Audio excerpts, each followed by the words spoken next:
10-second delay with StreamYard. I did notice that. So once it starts, oh man, it actually probably went quite live there. It looks like, but Oh, there we go. I had to turn that off real quick. It's showing me an ad right now. oh boy, Show that right there. Then we'll show this one. there. Well, hello everybody. I think we're somewhat live. Yep, looks like we're live now. Give everybody a little time to come in and everything, and then I'll introduce my guest for the evening.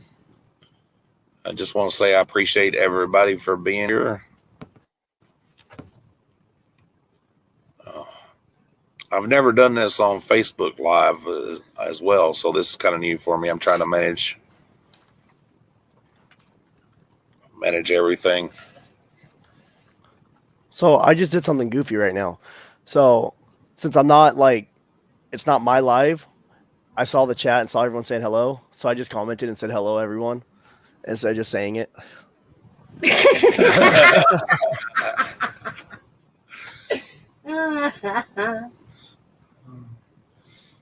It happens. It's weird when you're used to streaming, and then you try to, you're trying to say hello to everybody and all that stuff, and you're like, oh no, and it looks weird seeing yourself for the first time.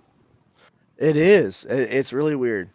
It's weird seeing this in a different setting because usually I have my Facebook and my YouTube live stream set up on a tablet inside my vehicle, and I just see what's in front of me. Like I'm like, okay, well I see the road in real life, and I see the road on my tablet, and now I'm like, I see myself. So it's different.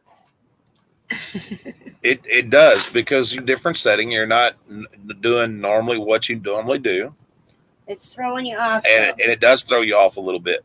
Um, it takes a little getting used to.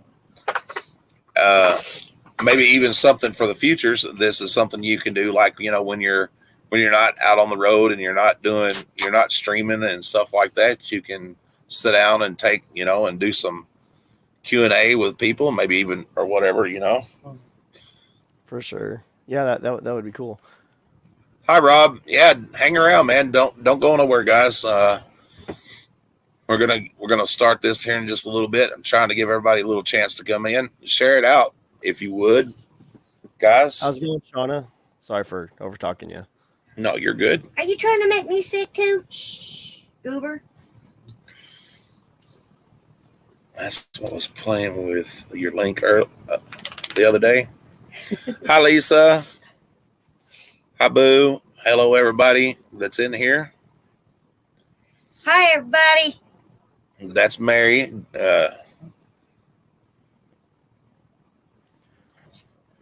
My wife and kids had to go shopping for this because my kids would be climbing on me right now. Let me tell you what. I was talking to her about it. I was like, yeah, it might be a good idea to get grocery shopping done. I might have to sit the shopping trip out tonight. There you go. So yeah, for those that don't know, I met Jacob here. He does live streaming in Bakersfield, California. So I met him on his YouTube channel, and really liked what I seen and what he does and everything. And at night, I have been watching his channel when he's live and everything, guys. And if you haven't seen it, I would highly recommend that y'all go check out his channel. And because he really does great work and brings some awareness to different things. And it's really good to see that kind of thing. We don't actually, I don't guess, pay attention to what's going on around us until we actually watch somebody else doing something, and I think that's a good way to put it. No, for sure. And I really do appreciate everybody coming in here and taking time to watch and everything. Any support you could be giving this gentleman, I highly, highly recommend it. He does great things. He helps the homeless out, and I praise him for that. I mean, he's got a great dog. Oh yeah, awesome. His dog is awesome. That's my best friend. Oh yeah. Besides my wife and kids, that's my best friend. He's awesome. He likes to ride. You can definitely tell he likes to ride. Yeah, he loves it. He actually, I walked out earlier when we were putting the kids in the car so my wife can, take them to go grocery shopping, and he ran out the front door, and as I'm buckling my son in, he thought he was going for a ride again, because about this time is, in between 5 and 8 is when I start getting ready to go do this stuff. And he ran outside and already hopped in the car, and he sat there in the passenger seat staring at me. I'm like, no, we're not going right now. We're going to go later. So I had to get him out of the car, and he walked all the way up into the house with his tail between his legs. You could tell he was upset, and he would just stop and look back at me and stare at me like, are you really making me go inside, Dad? Yeah, we're going inside. So he's like, oh, he's a character. He's like, oh no, I want to go. It's time to go. For sure. He definitely. What happened? I just changed for a second. I'm going over to my YouTube side. Okay. Because I do something real quick.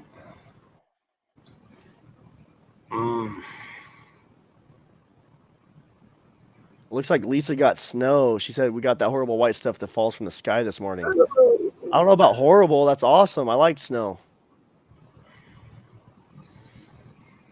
I like to look at it at a distance. Correct. That's why I moved from Michigan to Tennessee years ago. Here in California, we chase the snow because we almost never see it. So every time we see it, we get all excited. Yeah. Of course, up in the hills of California, I'm further up. I'm sure they get a lot of snow up there. Yeah, they do. Actually, about 45 minutes from my house, there's a ton of snow right now. So where I live I live in a valley, and on 3 sides of us, it's all surrounded by mountains. And I just went on a Jeep trip today. I had to leave it early so I could come out and do this. But yeah, we just went up a gnarly rock crawling trail, and it was all covered in snow at the top. Well, I'm gonna be in and out of here because I wanted to come in and say I really do appreciate what you do. I praise you for it. Thank you. I appreciate that. It's not, I don't feel like it's like I feel like what I do, like when it comes to handing out the food and stuff, all I do is I'm the middleman because the viewers have paid for all of it. So Everybody I want to thank all the viewers for that. Everybody that pitches in for that, Diane with making all them burritos that she did. And I'm telling you, I love what y'all do. I think it's great. I wish there was more people out there like you. And thank you, Nana J, for becoming a member. I appreciate that very, very much. I appreciate you for supporting the channel. I made you a moderator, so if you want to drop your link and for people that want to go and check you out and everything. Okay, yeah, for sure. I'll post it up right now. Let me grab it. Are you talking about me or? Yes. Okay. Yeah, let me get it right now. And like I said, everybody, I would appreciate it. Well, we would all appreciate it. Everybody would. The support you can give this gentleman helps everybody. And I can't wait to see you give Drummer Boy them drumsticks. Yes, neither can I. I was so sad yesterday when I didn't see him. I drove by there like 3 times last night, like every hour. And he wasn't there, unfortunately, but hopefully he'll be there tonight. Yeah, I'm sure he is. He's probably just taking a night off from doing it. Might be. Hi, Gigi. Shauna said she subscribed. Very nice. All right. All right, guys. I'll be back and forth. I'm going to vamp out of here real quick. Cool. There we go. YouTube just gave me a handle. So my YouTube website or YouTube channel is youtube.com/@dadsgonelive. That's pretty cool. That's pretty cool. Yeah, I haven't really checked into the handle thing yet, and that with the YouTube. And go ahead. Oh, I was just saying this is my first time becoming a moderator. I was just reading the FAQ on the moderators. Like I said, I'm super new at this, so every time I do something like become a moderator, it's like, oh, okay, that's cool.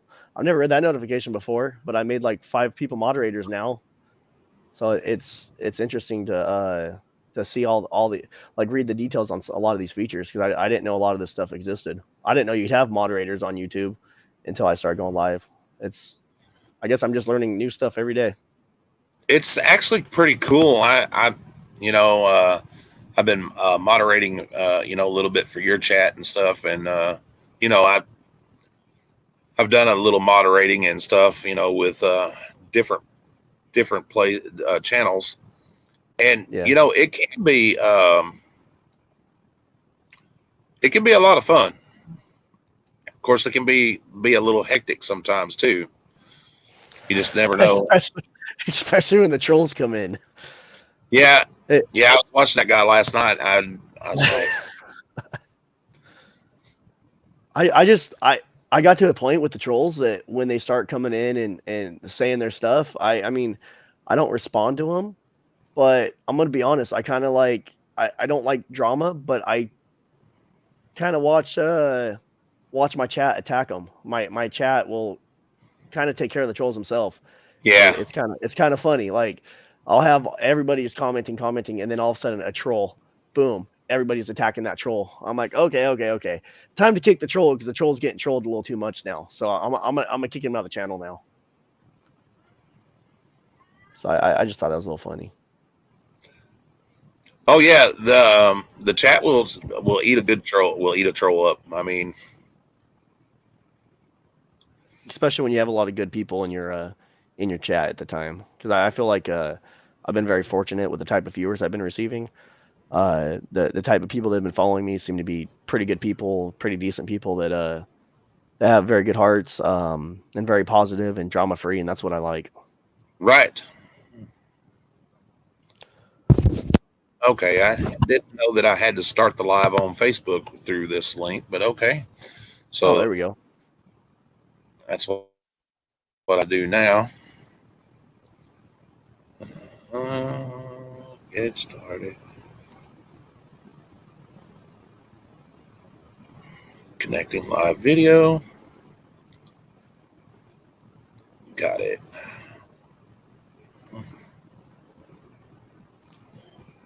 Okay, so that's pretty different. I've never with Facebook before.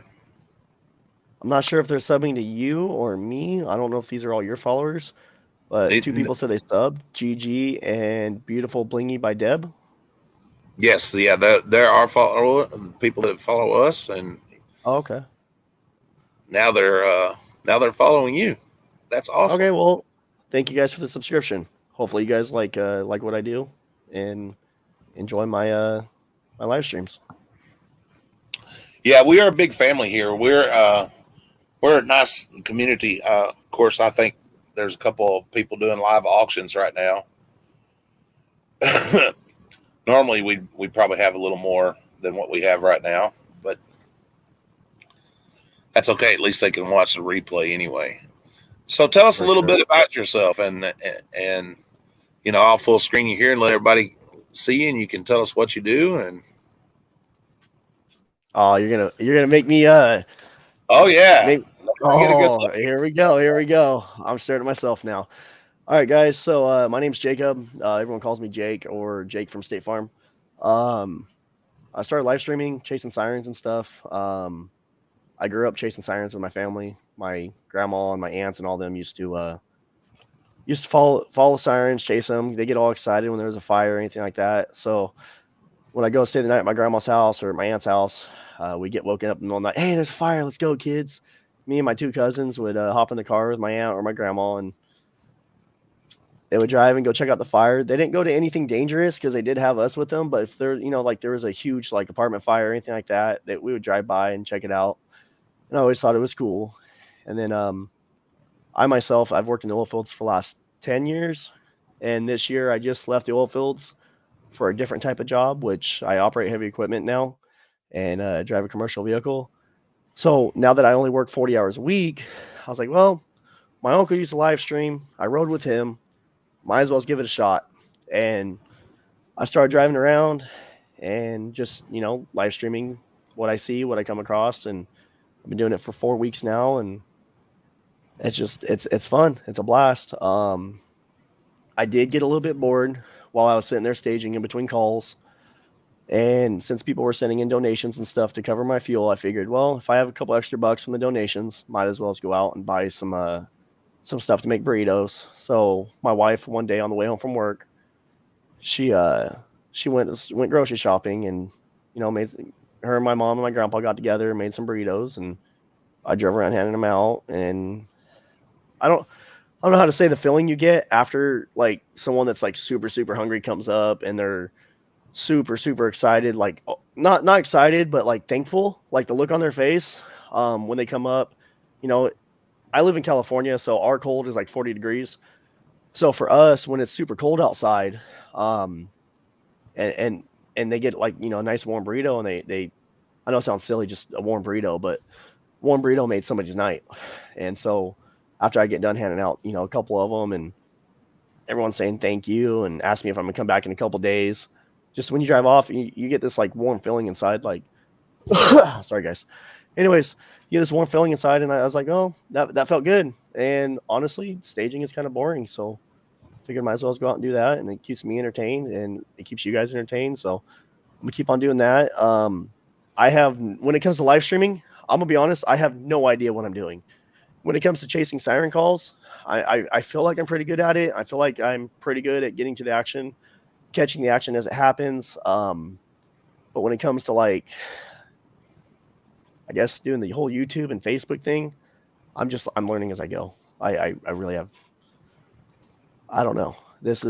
I've received so many like new followers and subscribers and all that stuff doing this. And I look back at my videos and I could watch like maybe 30 seconds of it. And I'm like, okay, I'm tired of hearing my own voice. Like I won't be able to replay this interview because I can't stand listening to myself. And I don't know why, but, I do take my dog with me every night. His name's Ruger, and he's a Catahoula Cur-hound, and he likes going for rides, and I like having him with me. And all my viewers like watching him eat pup cups from the coffee shop around here. And some people like, I'll be driving, right, and I'll get a notification on my thing. So and so sent you $10 for a big juicy hamburger for Ruger. I'm like, okay, let's go get Ruger a hamburger. And then I pull up. I'm like, well, I'm hungry too, so I'll take a little bite of the hamburger and then let Ruger have the rest. But I guess that's me. That's cool. Going out, doing something I enjoy. This is definitely, it's not a job for me. It's like a hobby, just something that's fun, and I like interacting with people and just out having fun.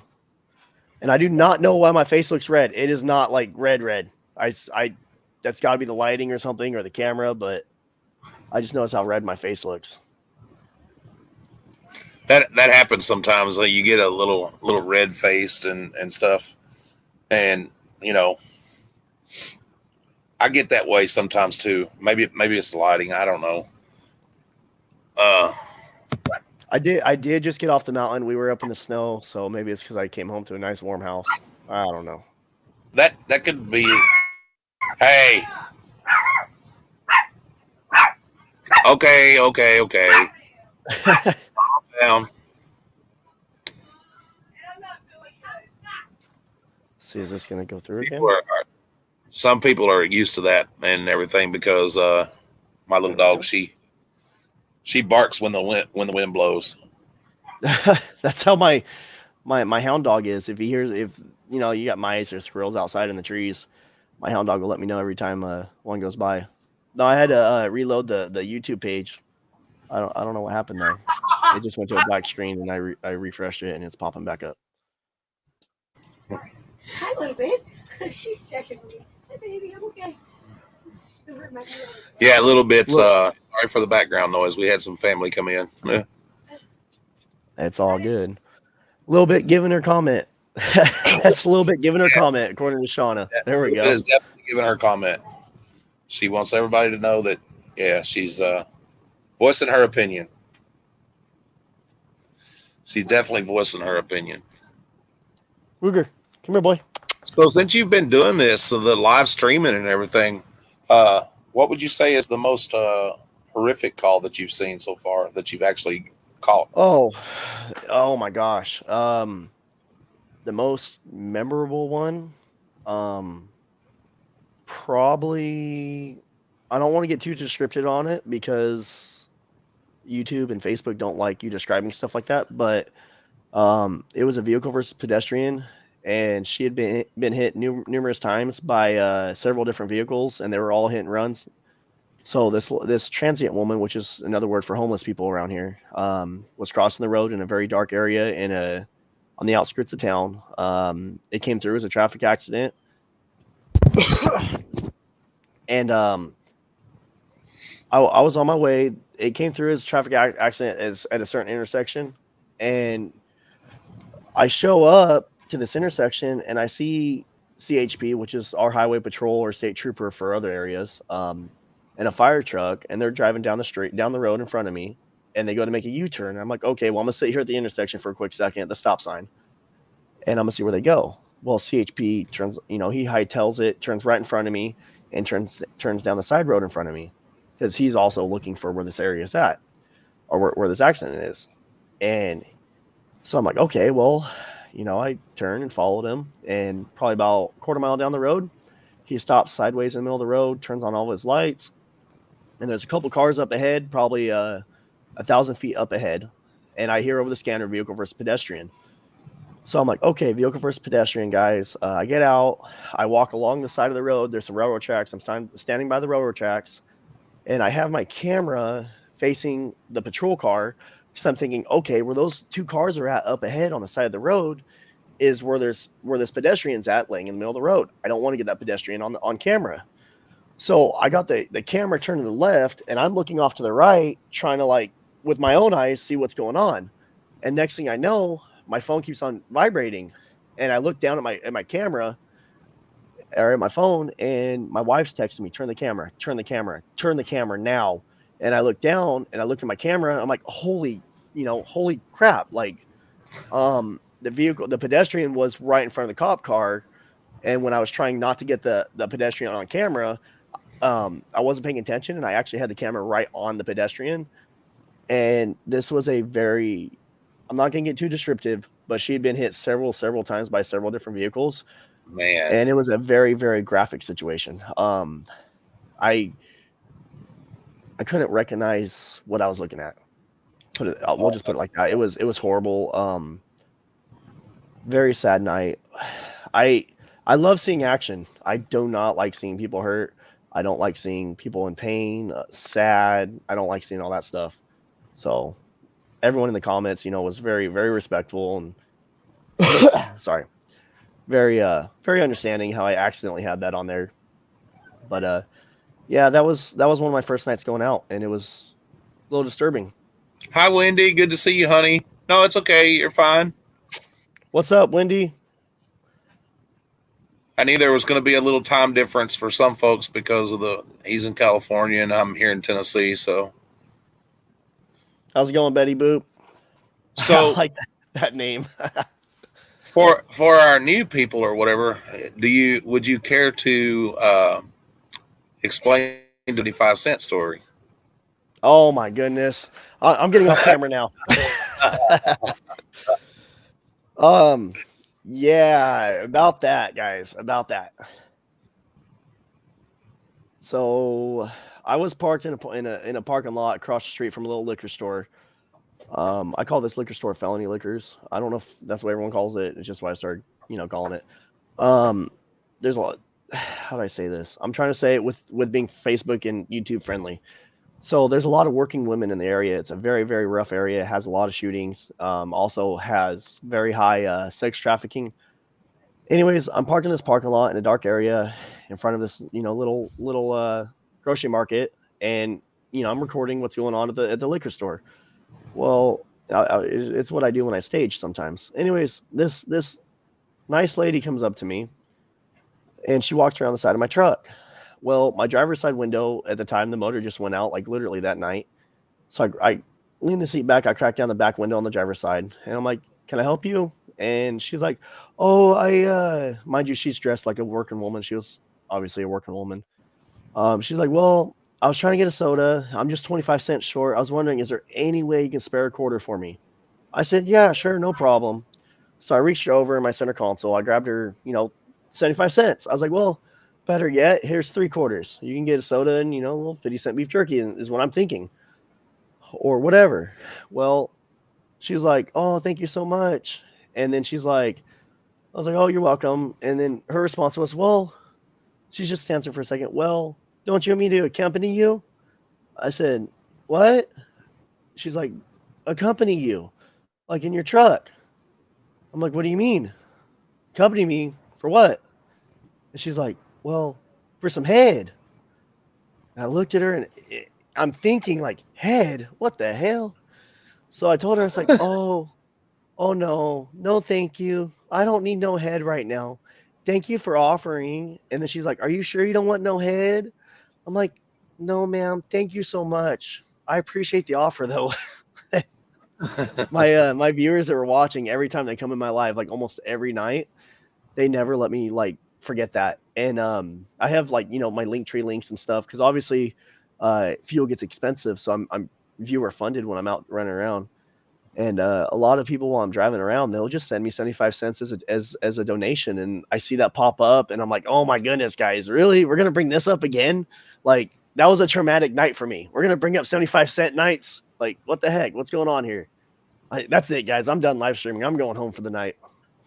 But yeah, that was my traumatic experience over off of Union. That's crazy. Yeah. And I have noticed that you do see. Did notice that you do see a lot of working women and things like that. Yeah. You're You have a cellophane? you are I don't want to know snacks. you are in a big area in California and everything. Thank you. You're welcome, honey. Oh, shit, I done dropped one. Uh-oh. I noticed that you're in a being California and stuff. Do you see a lot of gang members or gangs when you're out? Yes. Got to be very, very careful with what you say, how you record, where you're at when you're recording. Extremely high gang activity. Sometimes I'll be staged up somewhere, and then I'll notice like certain types of vehicles or certain people will kind of congregate near me, and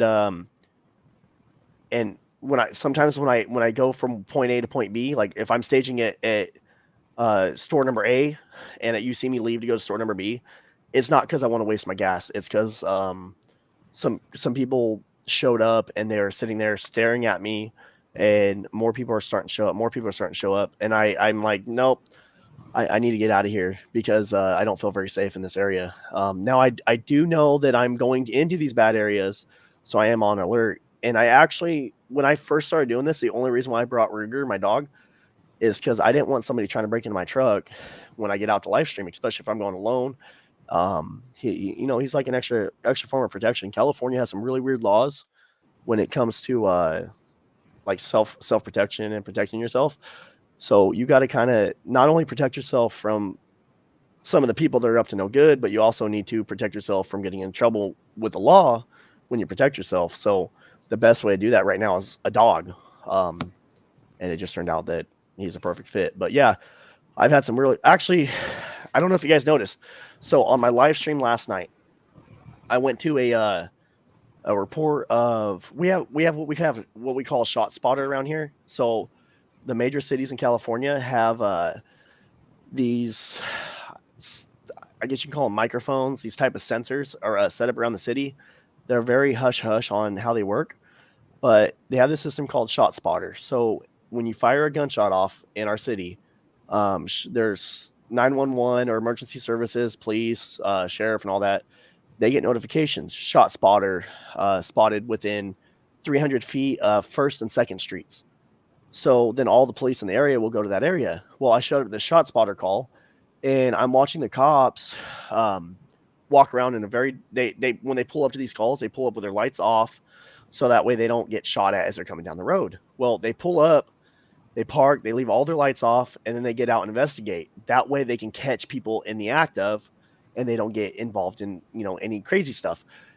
Anyway, so I'm parked there watching this, and I'm like, okay, well, another call just came in. I think it was a traffic collision, a TC.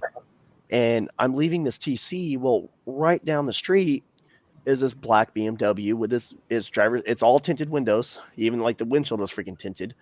And this black BMW is sitting there idling, probably about 1,000 feet away from this shot spotter call, maybe a tenth of a mile.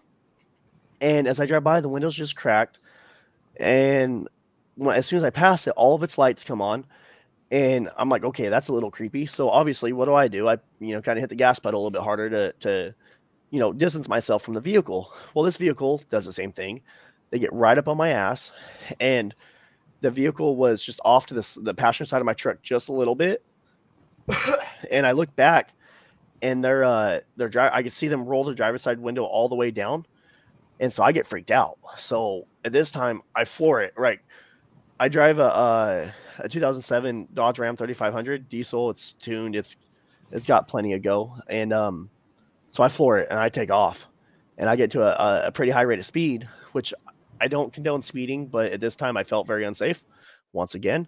So next thing I know, I look back, and this car is up on the left side of me, driving on the wrong side of the road, which you don't hear me saying this stuff on camera. I'm super quiet. You just see me like speeding. You don't really know what's going on. So I look back over my shoulder, and this car is up on the left side of my truck on the wrong side of the road now, trying to drive right next to me. And so I obviously gave it a little bit of throttle, and then I cut down a side street real quick, and that BMW thankfully just went straight. But situations like that, man, there's really crazy stuff that happens while you're out doing this. Some very questionable individuals will start telling you, some questionable individuals will start coming near you. So that's why I constantly am moving from place to place to place, because I don't want to be caught up in anything. I call it drama. I don't want to be caught up in any drama. That's not what I'm out there for. I'm out there just to go chase the scanner action. I'm not out there to say, oh, I saw so-and-so do this. Oh, so-and-so did that. That's not me. Obviously, if I see a drunk driver that may potentially hit another car or hurt somebody, I don't want to go home that night knowing that specific vehicle hit a car and killed a family. So I will call drunk drivers in, or I will call a fire in, but that's the only thing I will do. Other than that, I stay out of their business. I stay out of the drama, and I keep my distance from everything and everyone. I know while trying to stay respectful. I know as we was watching the other night, I was watching, and when you pulled up there at Felony Liquors, because the reason it's called that, guys, there is a lot of criminal activity there. Yep. And that when he pulled up the other night, I noticed that he was feeding the homeless, and he had a guy approach. Go ahead and give us your take on how you felt with that guy approaching you. The guy that walked in front of my truck, or yes, which guy? Yeah, the guy. I've had a lot of guys. He was asking you about buying him some alcohol or something, and he looked really shady. Oh, that was at Meth Mart. I call that one Meth Mart. See, there's Felony Liquors, Meth Mart. Man, I give all these stores weird names. It's just because I don't want to throw the real store's name out there and give them like a bad reputation in case someone during the day wants to stop and get gas and like, oh no, I saw Dad's Gone Live talk bad about your store. So I try not to put their logo. Well, obviously, if you don't recognize the logo, but I try not to put the big logos on camera and talk negatively about what's going on. Like, oh, you guys are watching drug deals. So yeah, he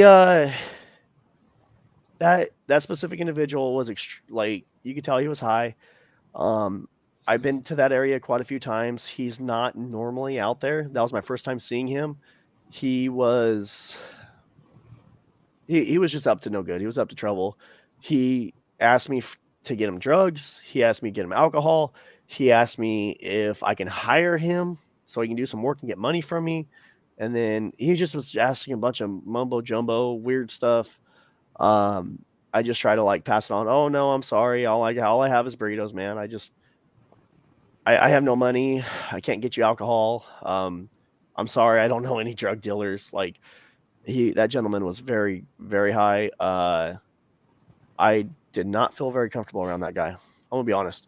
And how did sorry. your dog react around him? And Oh, Ruger was sitting there growling at him the whole time. He was showing his teeth. He did not like him. Ruger was on very high alert around this gentleman, and he's not normally been that way when he's, given out to other individuals. Yeah, actually, so I had that guy. He turned down a burrito at first, and then he walked back to my truck and said, "Oh yeah, I am hungry." And when I handed him a burrito, Ruger actually jumped towards my arm, like he was gonna bite the guy, and I was like, "Oh wow." I haven't really seen this side of my dog. Like obviously, if you come up to my house and you knock, dogs bark, but I've never seen him like try to launch through the truck at somebody for me handing them a burrito. And I think what it was is Ruger could, not only did he have a bad feeling about the guy, but I think he can sense that I had a bad feeling about the guy. And when they say that dogs have that extra sense that they can sense you and sense your feelings, it's 100% true. That Yeah, if they're I feel good. uneasy, he is on edge. Animals are a very good judge of character, I believe. If my dog don't like you, there's a reason. We have a little dog that is just friendly as can be, and never acts bad to anybody. And we had an individual that came here with somebody, and I've never seen them act that way, toward anybody else, and just growled, and I mean, hair standing up, and just, so that told me that, definitely didn't need to be here. Yeah, I've been told that, a lot of people are like, well, if my dog don't like you, I don't like you. Well, there's a reason for that. They have, very good senses. They can. Oh yeah, I believe that for a reason. I believe that animals have a good instinct for a reason. That's. So, how many other people are doing the exact same thing? Would you say around there? I know there's several. I've seen streamers. Oh man, there's a lot. There's like 27. I think somebody actually added it up the other night and made a list. About 2 or 3 weeks ago, they made a list. There's 27 live streamers here in town, and I don't even know all their names. I do know that on a regular basis, when I go out, there's usually about 2 or 3 others. Sometimes there's 5 or 7 others, and sometimes it's just me. But in total, live streamers in the Bakersfield area, there's like 27. And I think it's because our crime rate has skyrocketed since in the last 2 or 3 years. Our crime rate didn't used to be like this. Either that or we just didn't know about it. Maybe it's just attention. I did notice that, when you're driving around, and especially in the areas, some of the areas, there's a lot of homeless camps in that. And what is the law on that? I mean, is there, do they just say, hey, look, I'm going to pitch a tent right here, and they don't do anything? Or how does that work? I'm not understanding that, because I'm from a small town, and we don't see that kind of stuff. And I don't know if everybody here sees that kind of stuff. So, first off, there's rumors, there's been news articles about it, that like LA and other large cities, like we have like 300,000 people in Bakersfield. LA has millions. That other cities are actually giving like homeless people, $100 or $100 voucher and a free bus ride up to our city because we have more lenient laws and they're trying to get them out of their areas. That I don't know. I don't know if that's fact or fiction. I don't know enough on the situation. I just know that's a huge rumor around here. But also what's going on is especially since COVID, our homelessness has skyrocketed because, cost of living has gone up, drug use has gone up. It's obviously a lot cheaper to live off the streets and collect 90% of these people out there collect a check every month. They're on cash aid, food stamps, whatever it is, which mind you, it doesn't last very long. but it's a lot easier to do that than whatever. Anyways, so what the city and the county are doing is the city actually has code enforcement. Some of the, like even some of these areas I went to in the last couple nights, they the city, like there's a park I went to the other night where I handed out a couple burritos right next to the railroad tracks, where the park that had that blue fence. That park right there is known for homelessness and has huge homeless camps that pop up. It's also what happens to be right next to the Bakersfield homeless shelter. Well, the Bakersfield homeless shelter, first off, has rules. No drugs, no this, no the alcohol, can't do this or that. And a lot of these people, they don't want to abide by those rules, so they don't stay at the homeless shelters. So what they do is they set up camp near the homeless shelters, and that way they can during the day they can go over there and get food and stuff. Which that's if that's their life, that's on them. As long as they're not bugging me, I don't know what else to do about it. All I know is if they're hungry, I'll give them food. I won't give them drugs or alcohol. But anyways, so when they're near the railroad tracks or they're on county or city property, the city actually has what they call code enforcement, and they're actual code enforcement police officers. They wear a badge and everything, and once a week or once however often, some places more often than others, code enforcement will come out, and these people are technically trespassing, right? So if you're camped out on a park, and the penal code for that park is you're only allowed to be there for 3 hours unless it's an event or whatever it is, and you're not allowed to camp, you're not allowed to have a campfire. So if you're not abiding by these laws, they will cite you and they will arrest you for camping out on public parks. So they bring these homeless, they'll come in there, they'll arrest the ones that refuse to leave, and then behind that you got another form of code enforcement, code compliance or whatever it is, and they have like these giant garbage trucks, really nice ones too, and they have these crews that come in and they'll load up all their leftover belongings that the homeless didn't pick up or was left over from when maybe they got arrested, and they'll load them up in these giant trash trucks and take them to the landfill and throw everything away. So, but from my understanding, what they do with the homeless when they get arrested is they're in there for like a day and then they get released again. So they get put right back on the streets. They don't get put into a program. They don't get, I hate to say it like this, but they need to be forced to seek help to get out of the situation they're in. So there are code enforcement agencies out there through the city and the counties. But the problem is like 2 days ago, 3 or 4 days ago, I was driving past that park and I was watching code enforcement, run these people off out from that park, and then they're cleaning up the all the trash, and not even 24 hours later, all the homeless camps are back inside that park. So they just cleaned up the park the day before. Next day they're already camped back in there. So it's just a constant battle. It would look like it, and I know it's hard to say this, and I know we're the economy and everybody's struggling, but it looks like there could be some kind of program to where we could help, even if you can't reach all of them, because you're not going to be able to reach them all. We understand that, but not everybody is homeless by choice. It's a growing problem, and there needs to be like some kind of an outreach program where there's free drug counseling or whatever, just things so they can have some way to help them out. I'm not talking about giving them a handout, but giving a hand up. And I feel that way.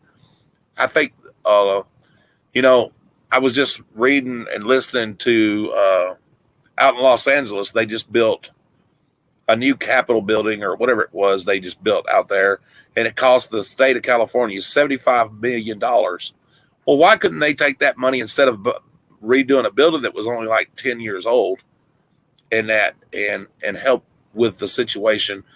That's tax funded money, and I know I'm right on the border of politics, but I think there needs to be accountability for officials, how we spend our tax dollars. You know what I'm saying? Yeah. There's definitely a lot of stuff out there where our tax dollars and government spent money can be going to better areas, like for instance the homeless. And it's not that we don't have programs in place, and it's not that we aren't spending millions of dollars to help battle the homeless problem. It's that they're spending it the wrong way to battle the homeless problem. It's too much of a lengthy process for them to do something about it the right way. And in reality, I myself, I know I don't have an answer on how they can they can fight homelessness. And what I have noticed is the majority of them are suffering from drug addiction, mental illness, and alcohol addiction. And when in reality, like, because let's say you're like, okay, well, this guy right here is homeless. So let's say we're gonna throw him an outrageous salary to be homeless, right? Let's say we want to get him off the streets. So now you're gonna give this guy, I'm just throwing a random number out there. They're gonna give him $4,000 a month on government assistance, which that's an outrageous number, I understand. But let's say we're gonna give him $4,000 a month. What is he gonna do with that money? He's probably not gonna go get himself a nice house. He's probably not gonna finance a car. He's probably gonna feed his addiction. So what do? The problem is we can't force these people to seek help when they don't want to seek help. So my biggest question for everybody out there is, how do we motivate the ones that are suffering from addiction? How do we motivate them to get help to fight their addiction? Because that's the biggest problem I see here. Because I try not to show it on camera because I don't like the drug use, but a lot of it is when I come up to these areas, some of these people are actually doing drugs and shooting up drugs. Well, Sure. how do we get these people motivated to seek help? Sure. I don't know. I've been trying to think of that. Like when I drive around, I'm like, well, in my head, I'm trying not to judge, right? I'm trying not to be rude or anything like that. So what I think of is, how can we motivate them to seek help? And I don't know. If the viewers have any input too, let's throw some input. I'm curious. And Right here. Oh, I'm sorry. Real fast. Go ahead. Dusty said, I lived in a shelter for 13 months, but luckily worked for 11 of those months and stayed volunteering for them for 4 more years. See, that's awesome. Like, good job, Dusty. Hopefully everything's going good for you now. And a lot of people don't understand, my dog crawls up in my lap with cold feet. Say hi a little bit. A lot of people don't understand that we have a lot of the homeless people, not all of them, but a percentage of them. And I would say probably a good 45 to 50% of the homeless people are U.S. veterans. Yes. People that have actually served this country and they have come back affected, because of something they've seen in the war or something they did in the war, or they got addicted to some kind of a drug while they were in combat or in military service. And there's no aftercare, So for these people. So here's my thing. I'm sorry for cutting you off. I have ADD. Sometimes I just kind of jump in. You're fine. I apologize if I do. But here's first off with the veteran situation. Here's what I don't understand. You're gonna go to war, right? Or you're gonna go volunteer to put your life on the line. Which I want to thank everybody that's served and has gone up and signed that contract. A lot of respect to you guys. But here's the problem with this: is you're gonna go out there and potentially lay your life on the line, potentially lose your life. Well, the government's only going to pay you what, $30,000 to $50,000 a year while you're out there. But yet, and I'm not hating on football players or baseball players or athletes, right? But yet, you can throw a football and have some talent and make millions of dollars a year. So true. why is our society like this, to where those that even the police officers, there are police officers that go out there and lose their lives too. Police officers, EMS, everybody, they all go through it, right? And I'm talking about the good ones. I don't care for bad cops. I only care for good cops. But if people are going to go out there and lay their lives on the line, put themselves in the line of fire, put themselves in a dangerous situation like that to protect their country and protect everybody else, why are we not helping them out more? It's like, okay, thanks, you did your 7 years. Now get out. Okay, well, now I have, let's say you went to war. And you're like, okay, well, now I went to war. I have problems. Like, I can't sleep at night. I'm having PTSD. My best friend, his dad actually served in Vietnam. He passed away through because of COVID, unfortunately. But sorry to hear that. Yeah, me too. He was like a second dad to me. Actually, he was like a dad to me. Anyways, he got effed up by Agent Orange.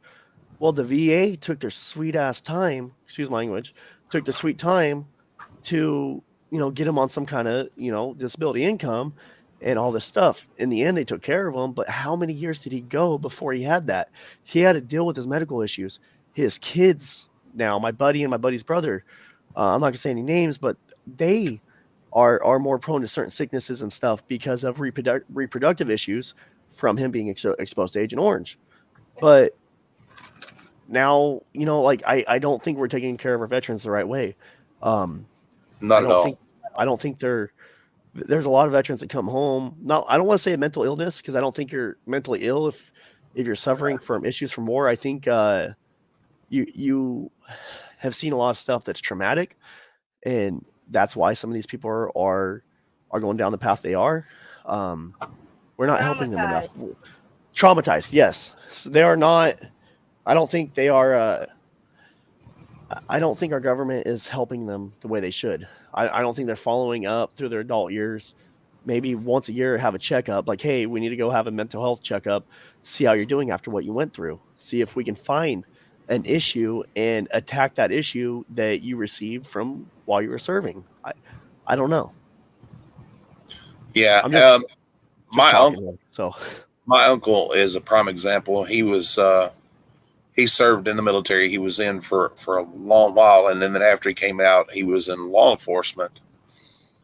And his Hummer was attacked while over in Afghanistan, and they blew up the Hummer, and he suffered severe injuries, almost killed him. Oh. And he goes to the VA now, and he does suffer from traumatic issues. He can't sleep and stuff. And it's just not, the follow-up is not like it should be. Like you said, even with the VA and stuff, and you can tell that he's definitely not the same. Of course, anybody wouldn't be the same after being blown by RPG. Which is completely understandable. Right.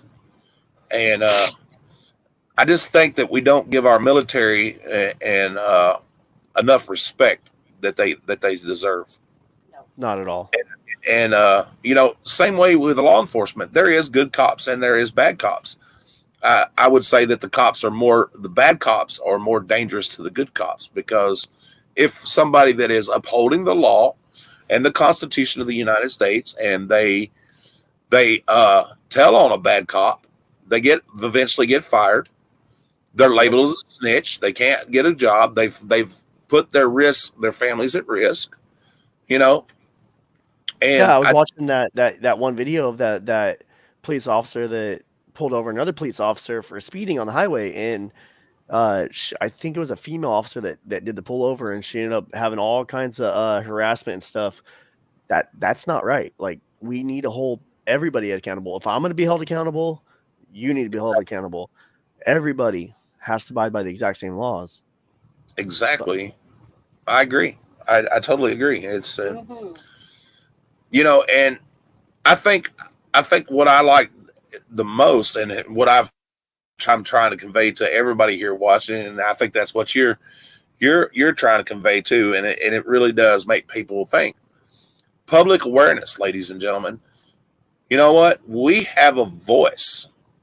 Whether you're just going out doing like he does, he chases cops, if you want to call it that, or whatever. He's not doing it for a reaction. He's getting, footage, and people are seeing it as it happens.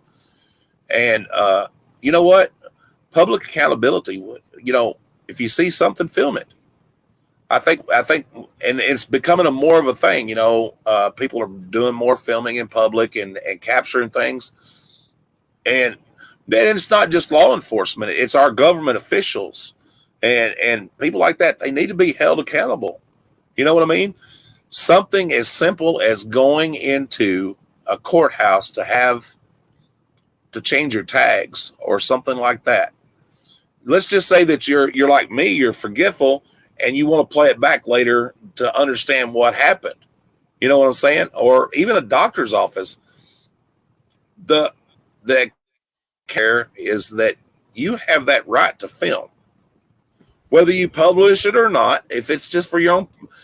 But I've noticed with government officials, and that whether it be law enforcement or whoever, when the camera comes on, they lose their shit. They come unglued. Yep. I notice a lot of times when I go up and I start recording, I'll get out and I'll set up my tripod, and there's a lot of times where I'm the only person on that call, like as a streamer, or they look at us as media, right? I'm not a news agency or anything like that, but they do classify us as under media. So I'll see the a lot of the first responders point like right there at me, and they'll notify everybody else like there's a streamer here, you're on camera. I mean, I obviously know what they're saying. And then every once in a while you have that one cop or officer that wants to turn their flashlight on, and no matter what they do that night, they're standing there in front of you with their flashlight pointed at you. It's like, I'm not here to get you guys in trouble. I'm just here to record the situation. Like, and if you guys watch my live stream, I say a lot, back the blue, which I do believe in backing the blue. I believe in backing the good cops. I don't believe in backing the bad cops. Like you said, they need to be held. The bad ones need to be held accountable. I agree. But I have noticed that, and it's kind of weird. Like, you go up and live stream somewhere, and next thing you know, you see a flashlight being pointed at you, and they just stand there with a flashlight. I mean, I understand if you're going to a spot where there's a drive-by shooting, and as you drive by, all the cops shine their spotlights on you. Well, yeah, you kind of want to see if you're going to get shot at. But if you're there and you're arresting a guy for a DUI and you're pointing your flashlight at me, what's the purpose of pointing your flashlight at me when I'm like across the street and down the block? Because most of these calls I go to, I stream with a brand new cell phone. I got an iPhone 14 Pro Max, and it has 48 times zoom. A lot of these calls I go to, as long as the lighting is correct, because when you zoom in too far, it gets a little dark. But a lot of these calls, I'm zoomed in all the way, so that's 48 times zoom. So that tells you how far away I am. So what's the purpose of shining the light on me? You're not going to hit me with a light. It just creates a glare on my camera, kind of like my ceiling fan is right here. It has a glare. You cannot see the ceiling around you can't even see my ceiling fan really because there's a glare. So it's obvious. I know why you guys are doing it, but I know what you're doing, but why are you doing it? That don't make sense. And Linda, you're right. Children that are homeless with their parents and stuff, like he said, COVID and the cost of living has really gone up, and it has hurt our economy. Of course, I could get into that, but that's political, and you don't want my opinion on our current political government. I don't want to force my opinion on anybody. And that's the other thing I'm trying to do. I'm sorry for cutting you off. No, I'm not happy with our current government. I'll just leave it at that. Yeah, I'm not going to confirm or deny that I agree with you, but I try very, very hard not to mention politics, and I try the way when I live stream something, because I notice a lot. This is probably what I feel like is making me be the best I can be, is when I go live stream something. Like right now, you can go turn on a random news agency. Let's call it ZYX News, right? I just made that up. But you can watch ZYX News and watch it and be like, okay, this news agency, I'm going to throw a random name out there. I'm going to make one up. I got a gaming computer, right? So I'm looking at NVIDIA sticker. So this news agency supports NVIDIA over G-Sync, right? Because they're reporting on something that happened, but you can tell which side they're on and which viewpoint they have instead of stating the facts. Okay, so like when I go to a DUI accident, I'm like, okay, the car's wrecked, the guy's out, the guy's swaying back and forth. That's a fact. You can see it happening. But I'm not going to say the guy's drunk. I'm going to say, I think the guy's drunk. So when you watch my live stream, I try to have it to where you guys don't know what side I'm on, because I feel like the best type of, I'm not a reporter, but the best type of reporting is when you can watch the entire video and not know the person's stance on the situation, right? So same thing with homelessness. You guys have no idea how I feel unless I tell you how I feel about drugs. Go up and hand them burritos, right? I try not to make negative comments, so you can't tell if somebody that walks up and gets a burrito for me, if I had a good judgment of them or a bad judgment, because that doesn't matter. Because the way I view it is the person's freaking hungry, so I'm gonna give them a damn burrito. That's right. Exactly. And it's a neutral stance. And that's a good way to be, because that way you're not biased. And that's awesome. because we don't know people's situation or whatever, you know, even what caused a wreck or why somebody committed this crime or done whatever. It's not for us to judge at that moment. You know what I'm saying? Whether Yep. we don't know. And another like, I'm sorry for cutting you off. I do that a lot. I try not to. No, you're fine. I was He gonna does it say, too. yeah. Another thing I do too is like, so like, I guess this is like life advice or friendship advice. Is like when my friends are having spousal issues, like a buddy of mine's, hits me up and he starts completely talking negatively about his wife or, oh, she did this, she's such a blah blah blah blah blah blah blah. What I do is I cut my buddy off. I'm like, hey, look, if you want to talk about your issues, let's talk about it. But if you're going to talk bad about your wife and you're still married to her, I don't want to hear it, because what you're going to do is you're going to put bad taste in my mouth, bad blood towards her. And then when you guys fix your problems, I come back around your wife and I'm like, F that chick. I don't like her now. So I don't want Right. to hear the trash talking. If, like, let's say she wasn't being loyal. You're telling me, okay, I'm having issues. She wasn't being loyal. Okay, well, yeah, I'll talk to you about that. But if you think she's a complete gardening tool, a hoe, or a working woman, I'm trying to use positive words, not negative stuff. But if you think she belongs on V Street, like one of my videos, like, that's fine. But I don't want to hear it, only because when I go around her again, I'm gonna think that bad of her. If she did this, and you want to talk about something she did, I'll give you what I think. And I don't really know what I'm getting at. Real fast, Dusty just said everything's real good now. I just saw your comment, Dusty. Everything's real good now. Mine was alcohol, not drug. I'm glad you got through that. I'm glad everything's going good for you. Yeah. Beautiful Blingy by Deb. She's currently homeless. And, Oh, I'm sorry to hear that. yeah, her situation, she didn't ask to be in that situation. And sometimes, we get in a situation where it's, where we can't help. If you think about it, ladies and gentlemen, and this is the way I look at everything, regardless of whatever your financial situation is right now, you have to understand that 90, I'd say maybe not even that much, maybe 65% of the population in the U.S. right now is one paycheck from being homeless. Yeah. I looking at my bank account, I can tell you that's true. And it's good to keep an open mind. And most everybody here that knows me, the ones that are new here, don't.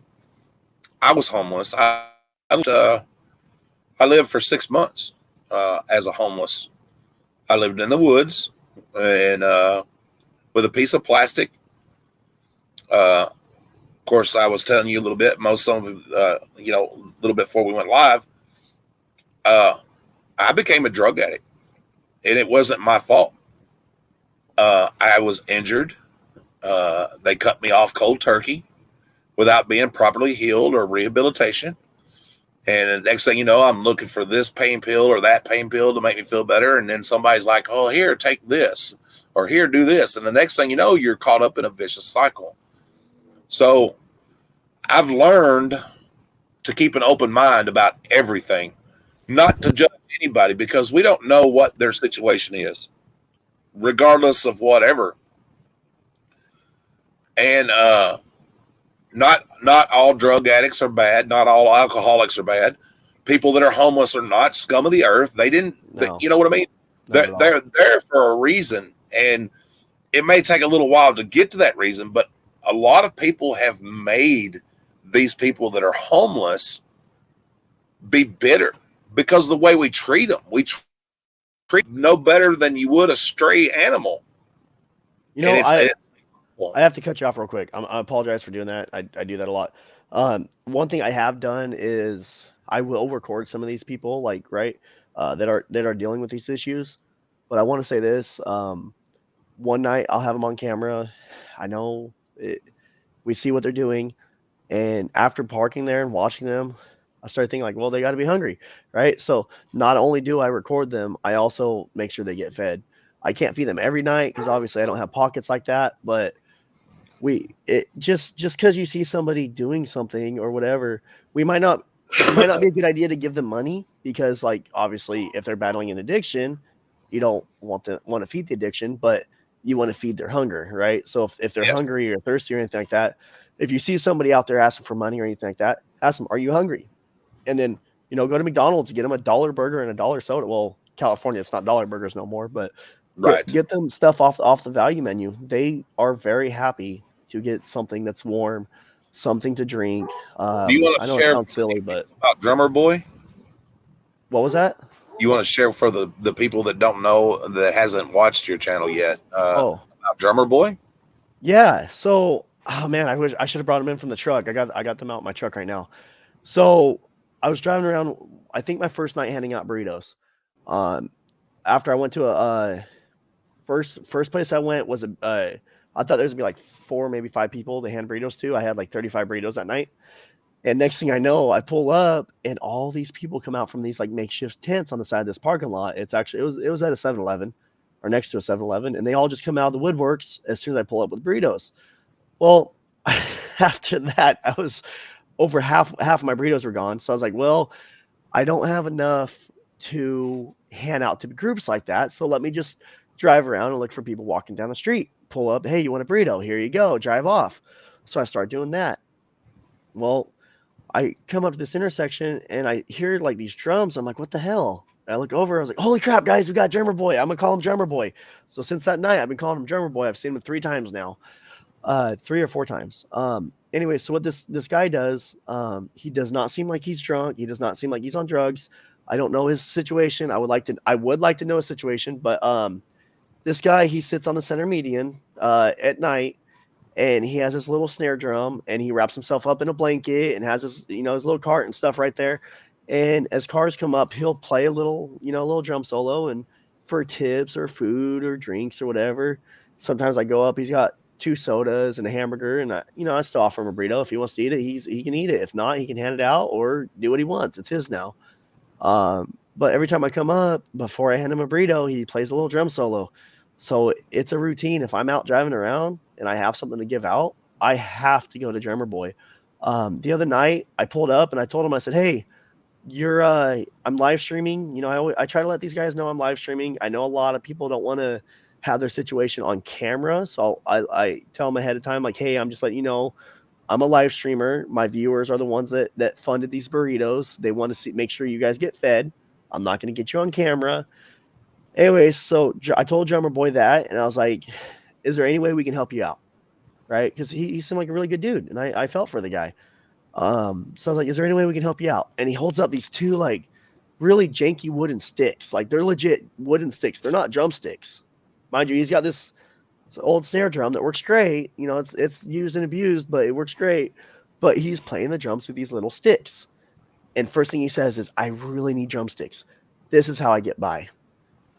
So I told him, I looked at the thing. I said, "You know what? I'm going to get you some drumsticks. I will be back tomorrow, and I will have some drumsticks." So I think it was Randman, had actually commented, and he sent over a couple bucks to get some drumsticks. So last night before I went live, I went down to Guitar Center. I should have live streamed me in Guitar Center, but I don't know how stores and stuff feel about live streamers.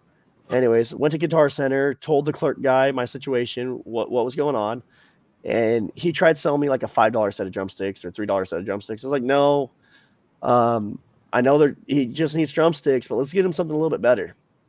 So I got him a more expensive pair, not super expensive, not something that's going to break the bank, but something a little bit better, something that someone that plays like in a marching band might use instead of buying the cheapest ones that might break on them. And last night I drove around looking for him, could not find him.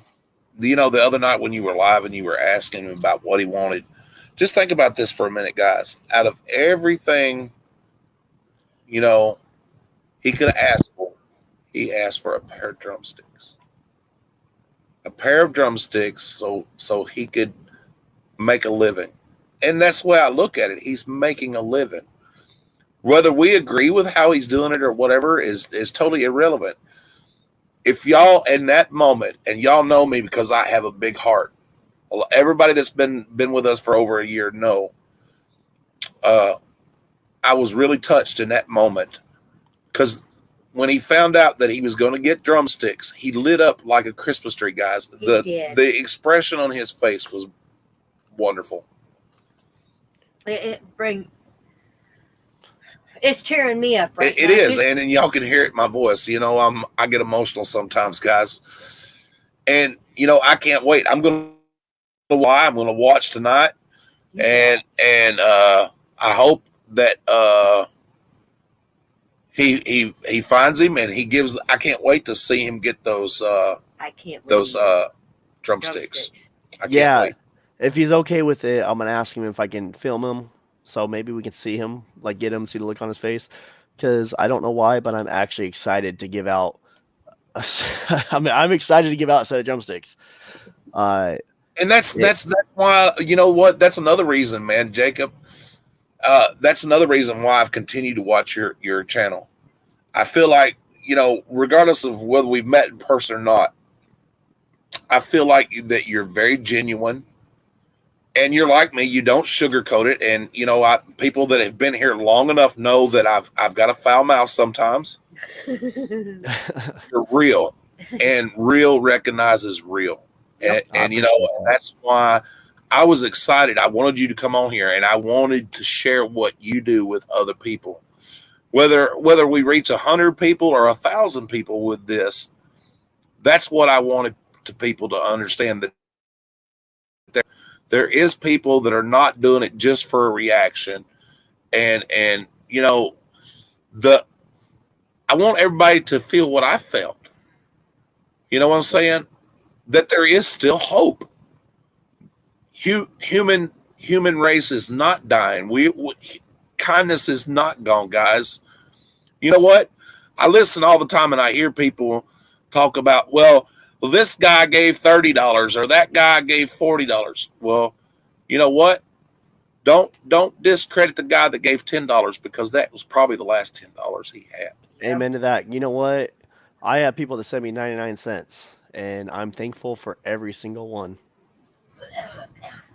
I've got to say this. I don't know about you, but when I see something like that, you know, being able to give somebody something like that and see them light up, that to me makes me feel like a kid with a brand new toy.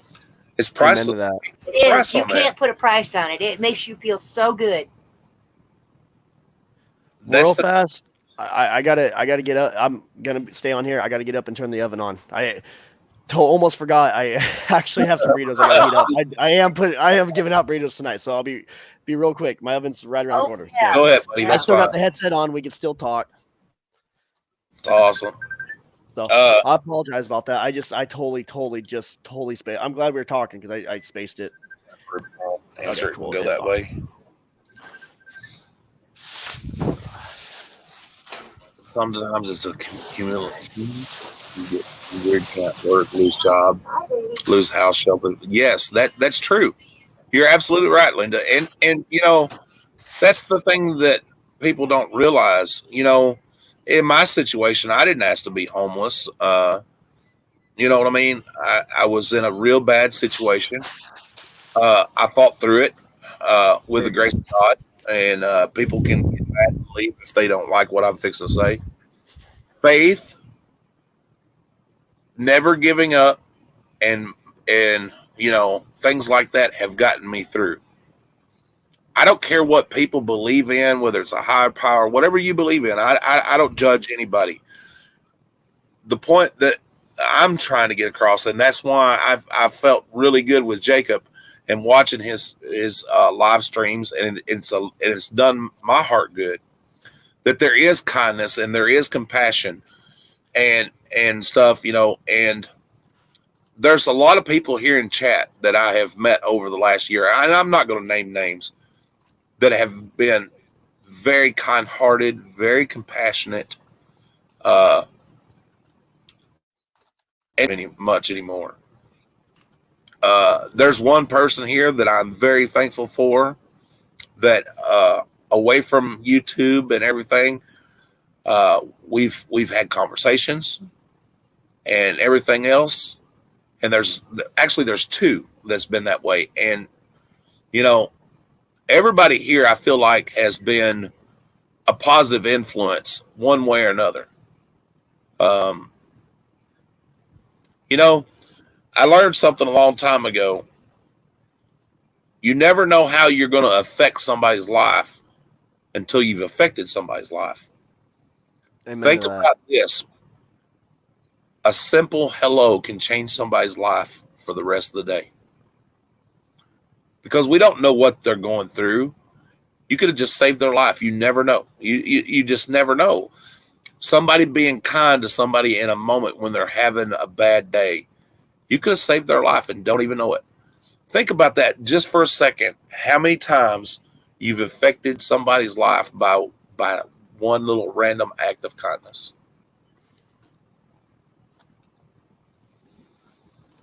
Whether it be a hello or just giving them a hug or just having a simple conversation.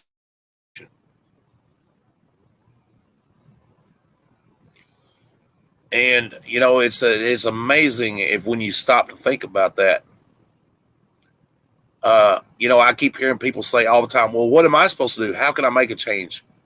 Make a change one person at a time. You're not going to change everybody, but you make a change one person at a time. Very true.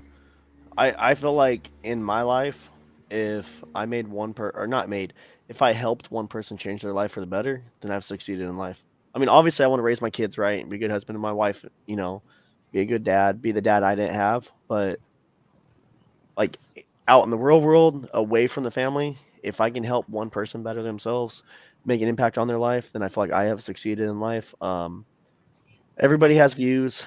Everybody is like right now. If you walk outside, you look at the moon. I look at the moon. We're both looking at the moon, but we're looking at it from different viewpoints, right?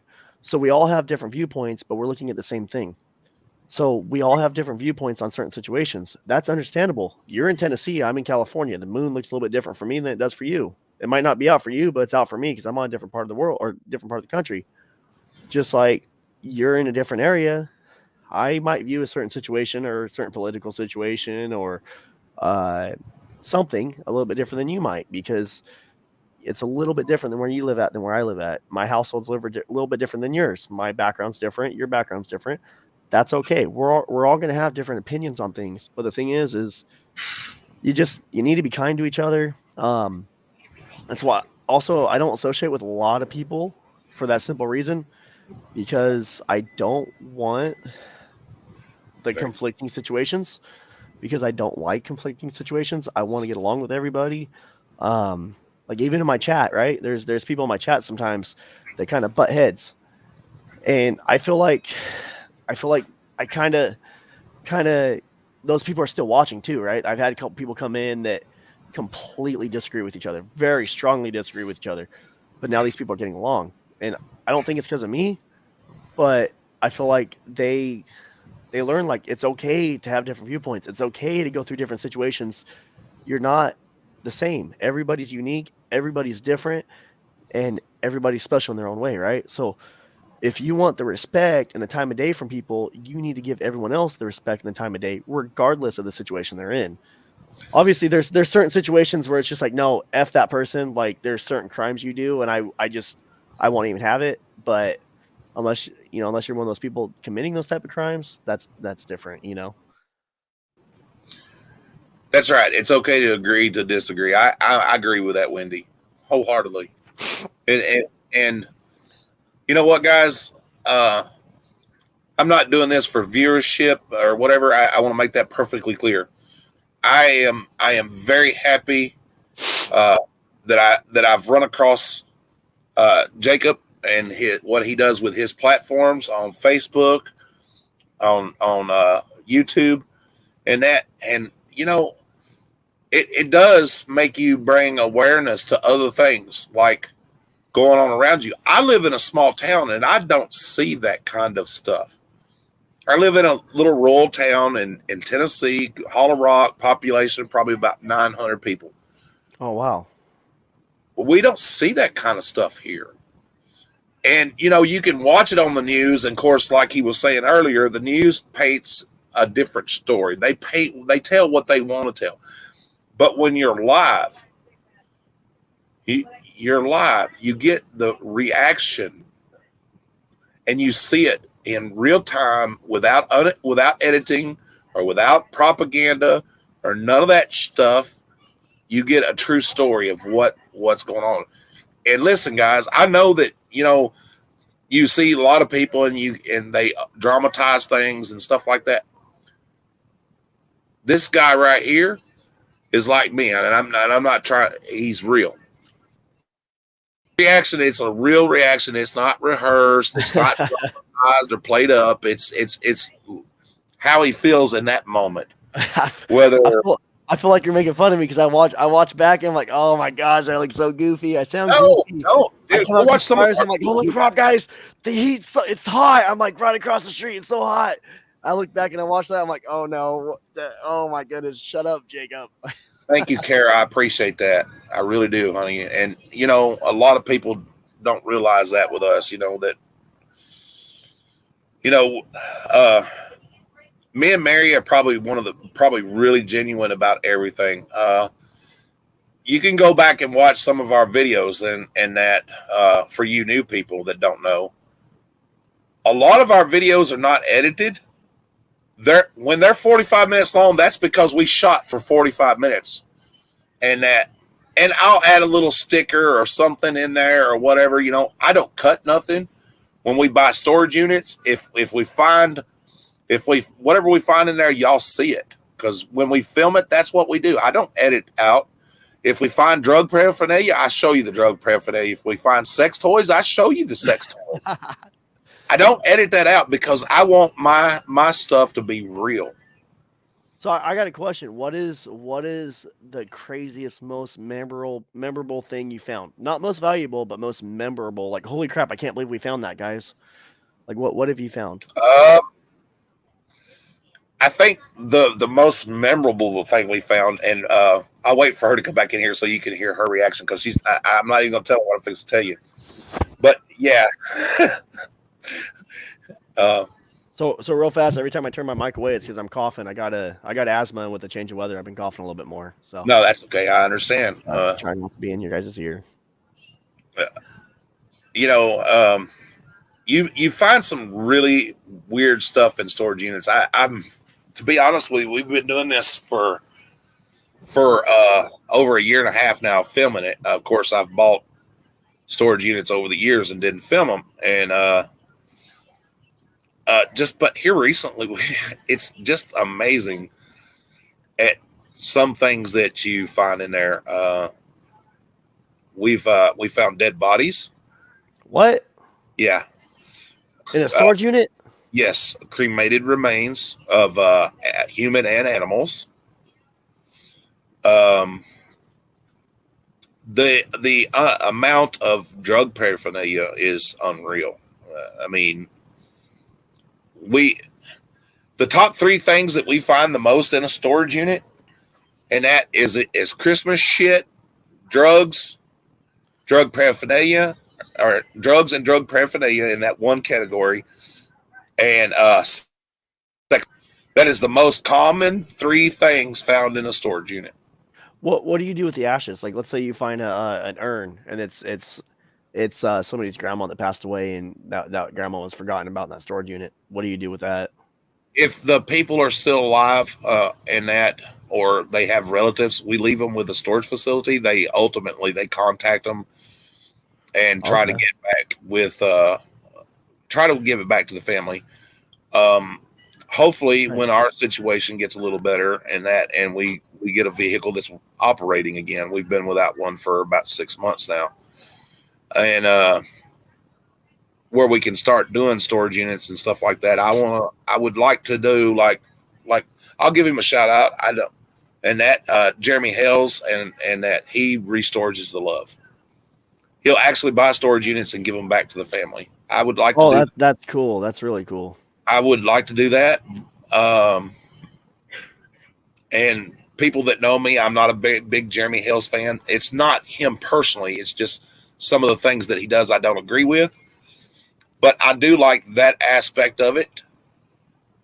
It's one of those things where you agree to disagree. And I'm not name dropping. I'm not talking bad about him. I mean, I love what he does, and he does a lot of good. People's attitude, and it may have been something, had to do with the way he acts. I don't know. I haven't lived his life. And that, but I want to be able to read. I don't think I know here. That's the best part about it. I know here that's why I'm here. God gave me this platform for a reason. And, I'm not a saint, and that I've never claimed to be.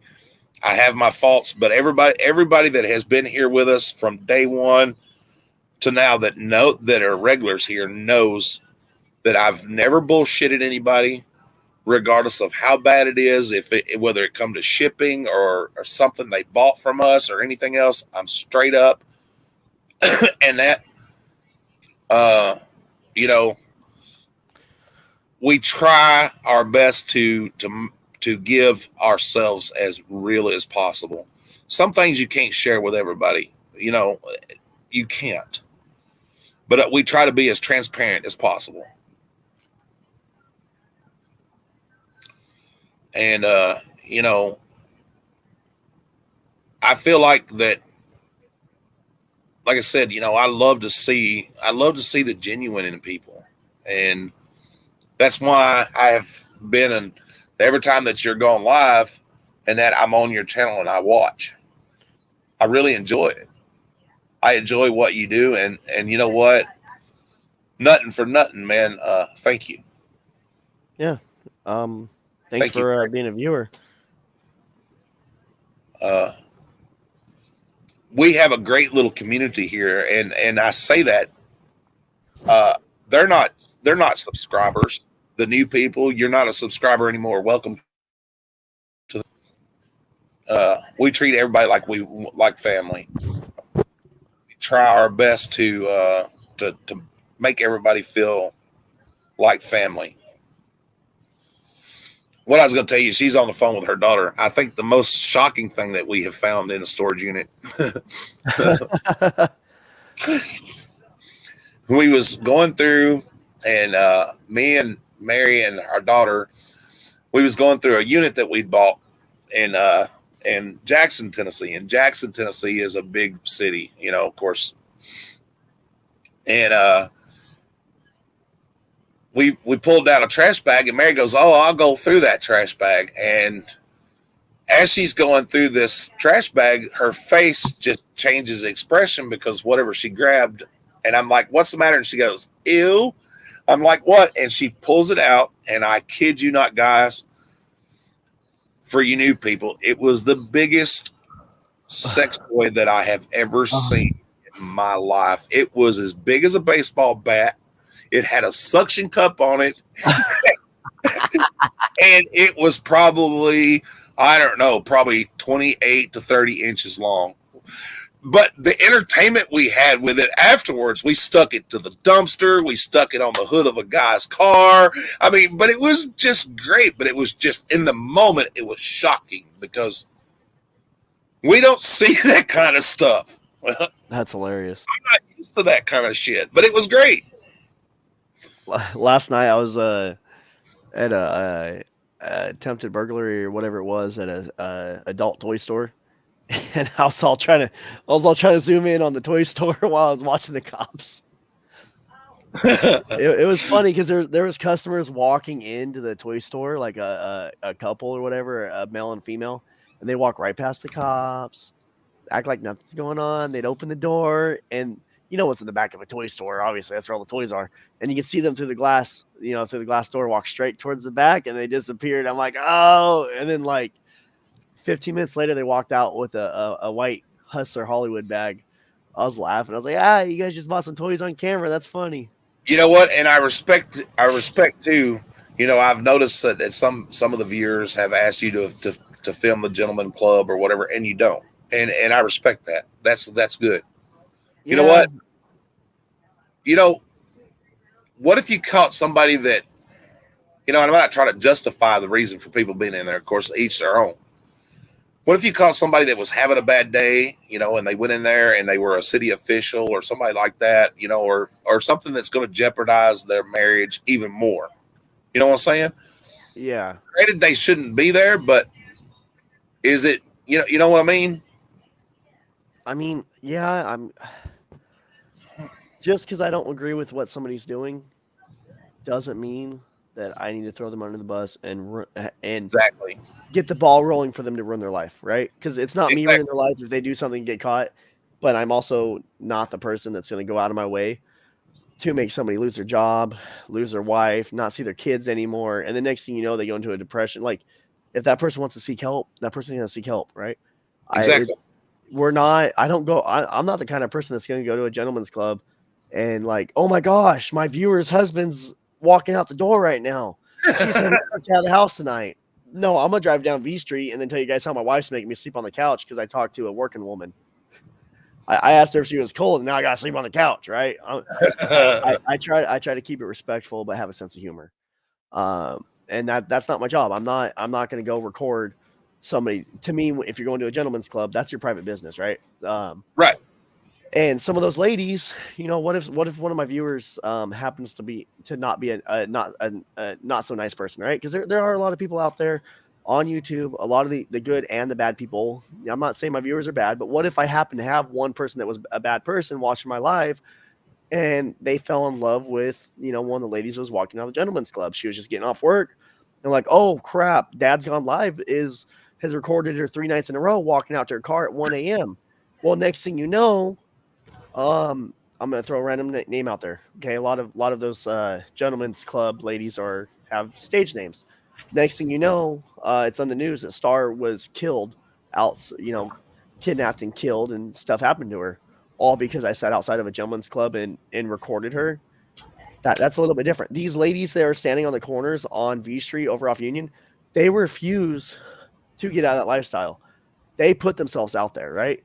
These ladies that work in the gentleman's club are not going out there in the public. They're working in a private establishment that's privately owned. You got to pay a fee to get in. They have security. They have all this stuff because the choice of work they do, they don't want to be out on the street corner, and they want some kind of protection, right? That's why they have a stage name. That's why they're not out there on the corner doing what the other ladies are doing. So I don't feel comfortable recording I'm gonna call him an entertainer walking out to her car. I don't feel comfortable recording a customer walking out to their car. Just like I try not to record the vehicles that are picking up the working woman on V Street, because almost every night while I'm on camera, I'm driving past a car with a lady standing right there getting in the car. If I get it, I get it, but I'm not going to turn my camera to show you guys. If you guys happen to see it, you happen to see it. That's just what happens. But I'm not going to park across the street and just sit there like a cameraman. Oh my gosh, guys, I'm a private investigator. We're going to see Javier, which is Yolanda's husband. Or not Yolanda. Yolanda is actually the name of a viewer, so I didn't mean to say a name. I was trying to throw a random name. Curtin. I'm gonna say Curtin because there's curtains over my window. Oh my God, Javier, which is Curtin's husband, just picked up a working lady. How do you feel about that, Curtin? You know, I'm not. That's not me. I'm not a private investigator. I'm not there to make people look bad or good, or I'm just there to show you guys what's going on in my town. That's it. So I don't feel comfortable recording people walking to and from a private establishment, just like that adult store. Yeah, I had them on camera walking into the adult store, but I wasn't sitting there. Oh, do you guys recognize who's walking in there and buying these lovely battery powered toys? I have no idea what they bought. They probably they could have went in there and bought lipstick for all I know. I don't know, and I don't care. For the new people that are watching and stuff, I made mention of it in your chat one night, and I'm going to go ahead and tell the story because, you know, we were talking, I don't know how the conversation went, about what's the strangest thing you've ever been arrested for or somebody's ever gotten in trouble for. Well, I was actually arrested because of my dog. And I'm gonna tell you that story, guys. Listen. So picture this. It's New Year's Eve. I'm in my apartment, minding my own business, drinking that was back when I used to drink a lot. And I opened my door and my dog got outside. And at the time I was living adjacent just a little ways from the court square. So my dog gets out, and I'm looking for my dog, and I'm wandering around the court square, and not thinking about it because I was intoxicated. Not going to lie. Cop pulls up to me, and what I'm doing. And I told him I was looking for sex, which was my dog's name because he had a fetish with stuffed animals. Oh my goodness. I get arrested for solicitation, public intoxication, a couple other things that they could trump up on me because, that's just what they do. And so I go to court, and I take my dog with me to court when I go. And I leave him outside the courtroom, and I get up there and I plead not guilty to solicitation charge. And the judge says, well, how are you going to prove that you're not guilty? And I said, that's my dog's name. And he goes, I don't believe you. I said, well, he's outside the courtroom.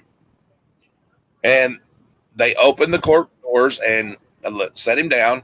And the judge called him, and the dog goes running up to him. He's very friendly. He loved everybody. He just goes running up to him and jumps in his lap. And in the middle of the proceedings, I arrest the judge in the middle of the courtroom for solicitation. That's funny. Now, you talk about a big stink. They dropped all the charges except for being public intoxicated, which cost me a $50 fine plus court costs. But yeah, so that's how my little dog got me in trouble. That's hilarious. It's can't make that shit up, bro. That's how you know you live in a small town, because where I live at, they would never have allowed a dog in there. I don't even think they would allow a service animal in the courtroom. There are too bigwig here. I like that mentality that judge had. Yeah.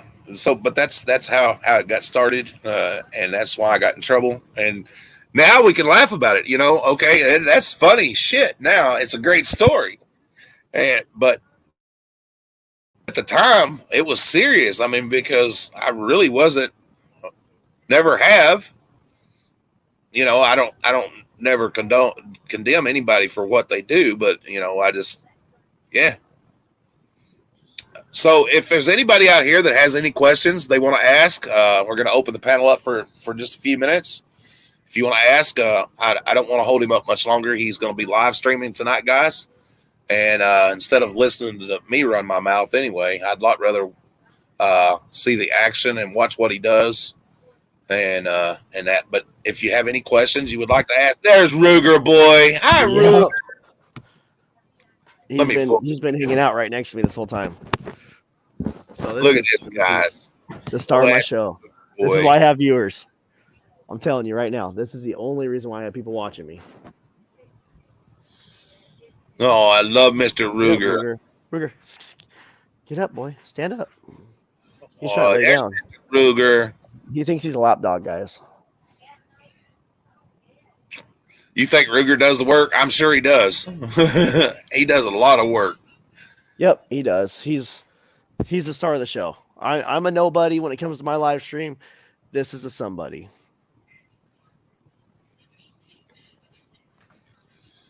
I like Mr. Ruger.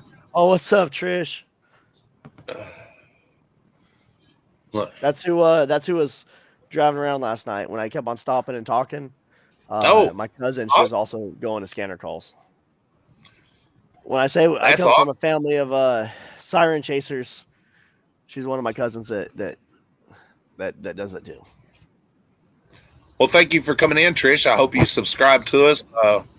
And that I would like to get your channel also. I would love to watch what you do. She actually is not live streaming. She's just doing it for fun. Oh, just doing it for fun. Oh, yeah, wow. I told you we're all I come from a family that used to follow the scanners. Grab a camera. That's my advice I'm giving to everybody, especially nowadays. If you see something, film it. I'm serious. No matter how, because you never know what a difference it can make. I wish you guys could see Ruger all the way right now. He's laying in my lap like a lap dog. For you new viewers, also, you're welcome to join us on Wednesdays and Thursday nights. We do on Wednesday nights. We have different resellers come on, and they sell online. It's never been an issue. Your privacy is kept just that, your information. We don't sell it to the public. And that on Friday nights, it's me and Colleen, and sometimes we have a special guest come on, and they sell, and we sell everything. There is no rhyme, no reason for it. It's kind of like a big swap meet online. It's a lot of fun. We have a lot of fun with it, and if you're of videos up, and I can tell I didn't put subscriber only mode on because I had that the little porn bot come in there. I have a moderator that comes in here. Her name is Tamara. She's very respectful. She's a ton of fun, guys. Y'all love Tamara if you meet her. I think she's moderating for somebody tonight somewhere else. We love Tamara. Okay. On Friday nights, you'll see me on with Colleen, which is Two Lines Fines, and we have a lot of fun. Hopefully, y'all will come check us out and be a more part of it. For all the people that are here normally, guys, go check out Dad's Gone Live, or is that like That's gone wild. I already started laughing. I had a feeling you're gonna say that. Yeah, Dad's Gone Wild. Dad's Gone Wild. I didn't realize I could actually post a link on YouTube, so I just posted a link to this live stream on my YouTube channel. Yeah, everybody has a community page now, which is awesome. Yeah, that's pretty cool. And like I said, guys, if you have any questions for him or myself, either one, for the new people or whatever, you're welcome to ask. Like I said, I just want to say again, Jacob, thank you very much for what you do. I appreciate it. I love the entertainment. Yeah, I mean, thank you. I appreciate it too. I appreciate you as a viewer, probably more than you appreciate me as a live streamer, because I go out, I'm doing this for fun, right? So I told myself, as long as I have one, maybe two not live streamers, one or two like viewers, I'm cool. Because I look at, like right now, so it says 17 watching, which I'm assuming one of those is me, because I'm obviously watching the live stream so I can chat. So let's say there's 16 people watching. I look at it as I can't fit 16 people on my couch right here. So to me, 16 people is a lot of people. Now there's 18, right? So I look at it as every number on there is an individual person. So I'm surprised that there's actually people watching you interview me right now, which is pretty cool. To me, that's awesome. I never thought I would actually, I thought I would have maybe 3 people watching me when I go live. My mom, my wife, and my aunts. That's it. I was very, very, very surprised when people started flowing in, subscribers on YouTube, followers on Facebook. It's crazy. I'm amazed by it. I thought, oh, I might, I converted my YouTube channel over to Dad's Gone Live. It used to just say Jacob, right? So now it says Dad's Gone Live. Well, when I converted it to Dad's Gone Live, 3 weeks ago, I didn't have enough followers or subscribers on there to go live. You have to have 100. So I'm all sharing it on like Facebook, and I'm starting going live on Facebook. And next thing I know, I hit the 100 mark. I'm like, all right, cool. I can go live on my cell phone. Cool. Let's go live on my cell phone, live on Facebook and YouTube, kind of like you're doing from the computer right now. So I did that, and then I'm like, holy crap, I got 120 subscribers on YouTube. That's awesome. And what's the count now? Every time I refresh my phone, it goes up. I'm at, let's see, 1577. I don't know if you guys can see that. That is awesome. Yeah, and I've earned in super stickers so far, I've earned $22 on YouTube. Like, people can send like a super sticker, super chat, which you guys watching Nightmares Treasures live right now, you guys can also send a super chat, show your support for Nightmares. We're gonna send a super sticker right here. I'm gonna send you a super sticker right now, actually. So that's awesome. Thank you. Let's see how we do that. I'm gonna do the mic one. So I just sent you I think it's awesome. So I got to go through this little process to click pay through PayPal, right? And people, people do that. That's another way people can donate. So, if you guys are watching and you guys like Nightmares live stream, obviously I do, so you guys should too. Oh, PayPal declined. What? PayPal won't let me do it for my computer. I have to do it for my phone. Well, that's. Oh no. Well, send me your PayPal account. Hold on, let me see. Hold on one sec. I gotta approve it. Anyways, so people can do that, and that's also been another way people have been helping me out. If you guys can do it too, that's awesome. So I know it's not, you got to pay your internet bill, right? You got to pay for your computer, you got to pay for your cell phone when you go out and live stream, and just like you got to go out and do these storage things, right? So there's cost involved. And what is awesome, I know I'm getting off subject here, but what is awesome is, people on YouTube, Facebook, can send you, if it's on Facebook and you have so many followers and so many minutes watched, they can send you stars, right? And then same thing on YouTube. If you have so many, I gotta change something over real quick so I can send you these. I want to make sure that you get your super sticker. But hold on, guys. Let's see. I'm on my phone right now trying to see why this isn't going through. Oh, a lady asked what got me started with the homeless. Let me see. Jacob, what got you? Okay, beautiful blingy. Jacob, what got you started with what I do for the homeless? I hope this doesn't come off as like in the wrong way. I'm gonna be honest. So what got me started with live streaming was my uncle used to be a live streamer on Facebook, and he had a pretty decent following, and so I would ride with him every once in a while. About 2 years ago, while he was still doing it, he doesn't do it anymore. But what got me started with that, or with my live streaming, is once I how do you say it? Once I switched jobs to where I had time to do this, I was like, I'm gonna go live streaming, see what happens, right?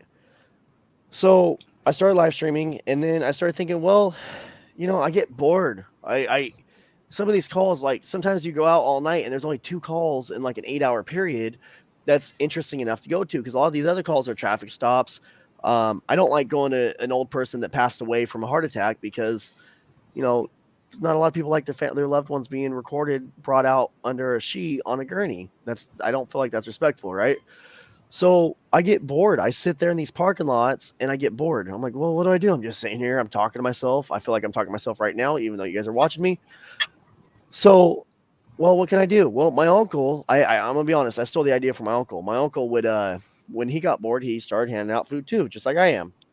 So I told myself, well, I'm getting bored. Maybe I could copy I guess I'll say it like that, copy my uncle. And so I was like, well, let's go get some cheap burritos with the leftover, not cheap burritos, but stuff to make burritos. They're not too expensive. Let's go get some stuff to make burritos with the leftover donations after I pay for fuel, right? Man, this is not going through. I am trying my hardest to send the super sticker. Here, we're going to do this on the YouTube on my cell phone. Anyways, so I just started doing that, and I guess what I'm trying to say is boredom. I got bored, wanted something to do, and I wanted something to do that was productive, right? So, and I feel like it's productive because it helps people out. I'm gonna be honest, it makes me feel good. Like it gives me like a warm feeling inside. It feels like I did something successful for the day. Or when you help somebody, the look on their face, the thankfulness, the happiness, it gives you this warm feeling inside. It does. Also, another thing I do is, let's see, where's your live at? It's not popping up on my phone. Let's click on it. There we go. I think we're here. Okay, we're gonna send you a super sticker if it goes through on here. I always do it for my phone. It's good. I didn't put no green beans in it. That's awesome. Didn't have enough room. I might be having issues with. Oh, there we go. Oh, that's why I don't have the YouTube link. I have my App Store linked. So it goes through here. Let's see. There we go. Did it go through? Let's see.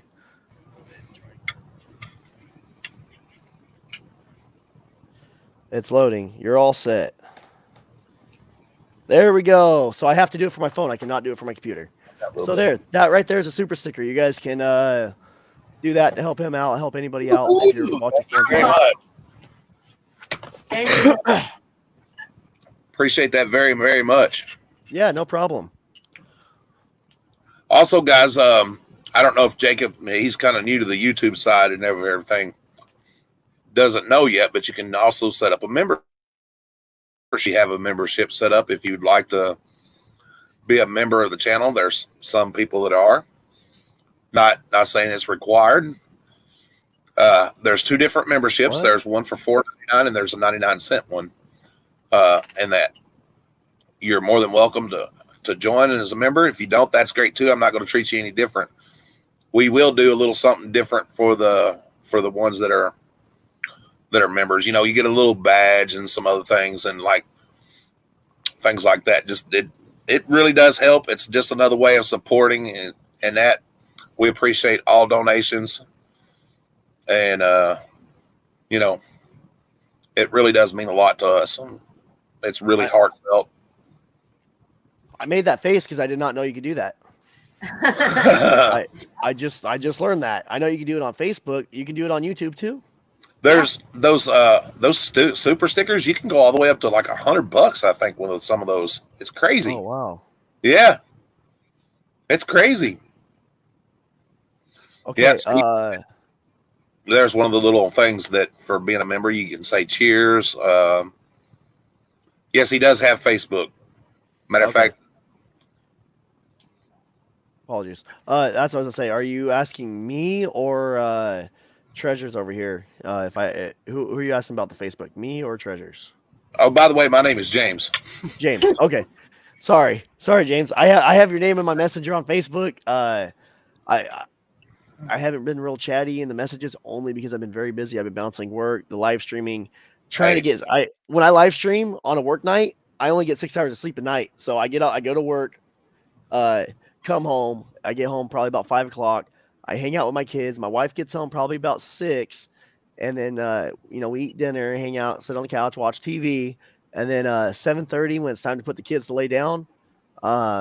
I get ready, I take off, and I try to hit the live button by 8 o'clock, and then I try to be home by 12:30, and then I wake back up the next day at 7 in the morning and go back to work by 8, and that's what I do on my work days. So, if like for those of you, I don't know if anyone on here has been messaging me, but if any of my followers are messaging me and are wondering why I don't always reply, it's not because I'm trying to be a jerk. It's only because I have a very busy life.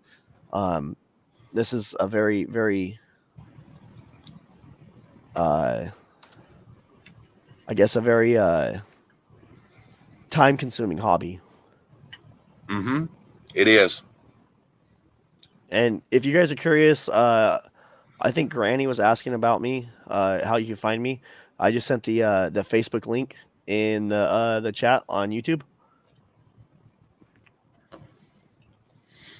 Maybe post yours up too, James, so they can click on your Facebook and follow your Facebook.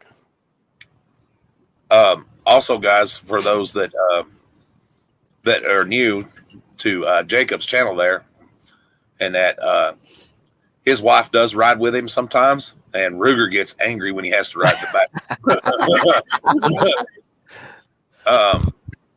How can you?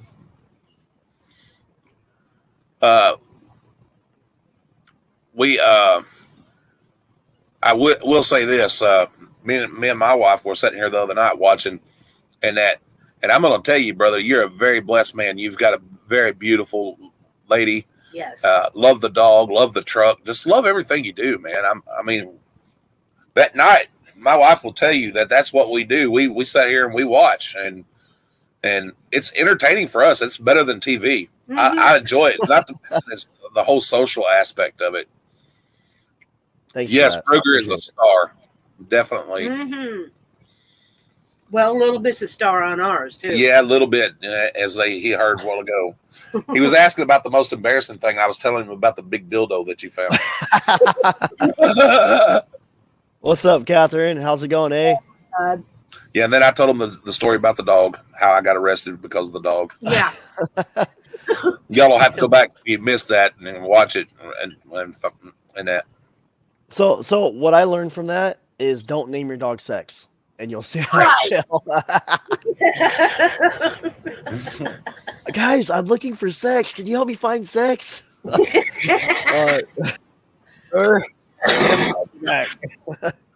And you don't have to be drunk to get in trouble either. No, that could be very awkward. Linda, I am going live at 8:00 California time. So approximately an hour from now, I should be live around 8 p.m. Which, what time is it out there right now? Are you 3 hours ahead? So it should be 10? Yeah, it's 9:00 here. Oh, 9:00. Yeah. Okay. Yeah, you're 2 so, hours behind. Okay, so I believe it should be 11 o'clock. No, wait. 10 o'clock, your guys' time, I think. 10 o'clock. So about another hour. Catherine says, see, this is what I'm talking about right here. See that? They're not only are they bringing that 75-cent reminder to my live stream, they're on your live stream reminding you and me of it. Like, look at this. What kind of crap is this? 75 cents. 75. No. Am I a moderator? Can I delete that comment? That is great. Right? Can't help but laugh about that one. I swear I have nightmares over it. The worst part is she had no teeth. She was talking behind my back. Like, I'm not trying to make fun of her, but for what she offered me and she had no teeth, like, I call her bubble gum because she has gums. Okay. I can see it now. Jacob be laying there from sound asleep and everything, and all of a sudden, in his sleeping voice, and he hears, "Do you want a kiss, there, big boy? Come here, let me gum you." Screaming. My wife wakes up for me sleeping and screaming in my sleep. I don't want no gummer. I don't want no bubble gum. No gum. Hey, real fast, everybody that's watching, we have 21 people watching. The way YouTube works, a lot of people come and go. So if you guys are just tuning in, you guys like this live stream, hit that like button for Nightmares Treasures, and go ahead and hit a subscribe button. I'm Jacob with Dad's Gone Live over on the YouTube side, and I've also been watching some of your videos. I haven't had a whole lot of time, but I skimmed through a couple of them. Some pretty interesting stuff.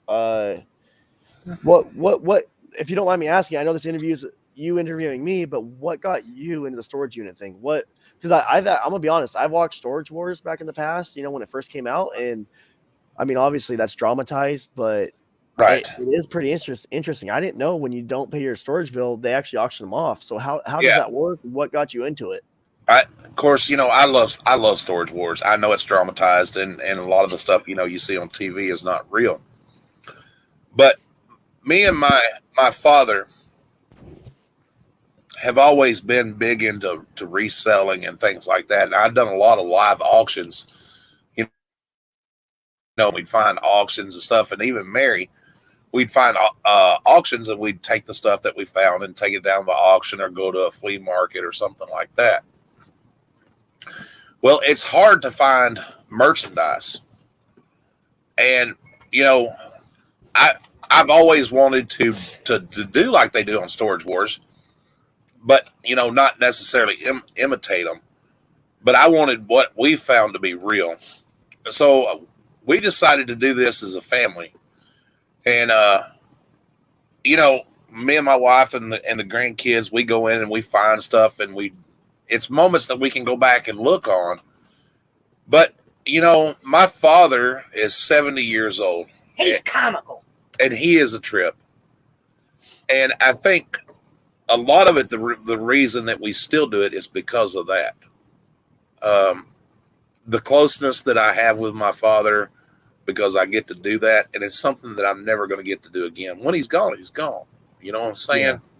Yeah. And it'll give me and my kids and the grandkids and future generations, for as long as this platform is up, something to look back on. I just want something to remember him when he's gone. For sure. And you're sounds like you're pretty blessed to have a good father that goes out and does stuff with you and makes those good memories. even in his older years, later in life. That's pretty awesome. And I want to leave something that and not all of it's going to be good or bad. And my kids or my grandkids, they can look back. Hey, look, there's grandma and grandpa, and look, there's great grandpa and great grandma or whatever, and I share parts of our lives with people because I want to give a little part of me away. Yeah, for sure. I kind of wish I did that with my grandma, because we have like almost no videos, didn't take a lot of pictures. We were more kind of like living in the moment, So I think what you're doing is awesome, recording your memories. It's not all about the money. I mean, the money we make is great sometimes, and it's not all that. But it's more the fun. It's more the fun. There's things that I've done with my dad and my family that I can't put a monetary price on. 100%. Amen to that. Family is way more valuable than any type of money, penny, $1 billion. Family comes first. And when I share with everybody here, just the whole world, basically, people watching like our Halloween video where we took the grandkids and we went trick or treating.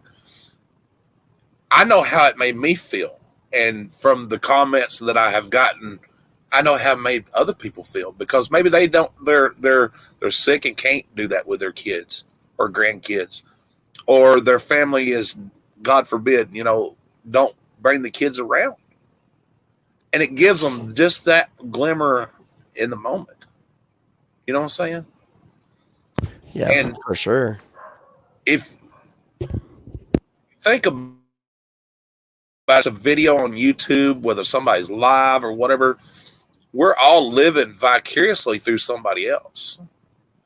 And that's what I'm saying. It's that moment. You never know how much you're going to change somebody's life. Just in that 1 second, that one laugh, that one cry, that one feeling that you can't capture again.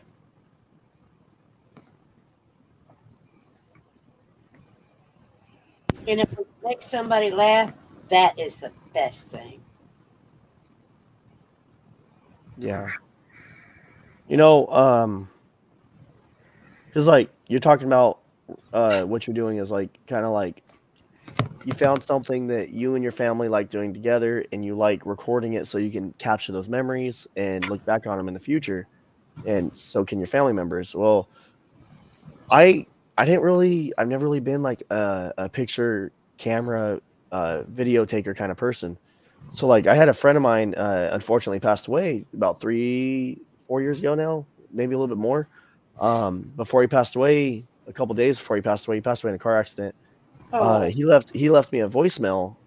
We were going up in the snow, and I was supposed to catch up with him. We're a bunch of off-roaders. I do a bunch of Jeep stuff. And when he got service going up the mountain, he called me. He's like, "Hey, I'm blah, blah, blah over here. Where you at?" Just left me a little 45-second voicemail. And I think it was over like Facebook, because he for some reason, it wouldn't call, but it would do Facebook Messenger. And I still have that. And like once a month, I listen to that voicemail, and I just laugh my ass off, because like the way we used to talk to each other. And he was actually my brother-in-law, my wife's sister's husband. So yeah, those, if you can record, take pictures of those memories or anything like that, 100%. I not just obviously you, but anybody that's watching, like capture them, no matter how silly, goofy, whatever you feel, just do it. It's whatever. That's why I've been preaching the whole time. Pick up a camera, jot it down. You don't necessarily have to necessarily share it with everybody. You can just be something private. You don't have to share it with everybody, but don't let that moment get away. I mean, like I said, make those memories.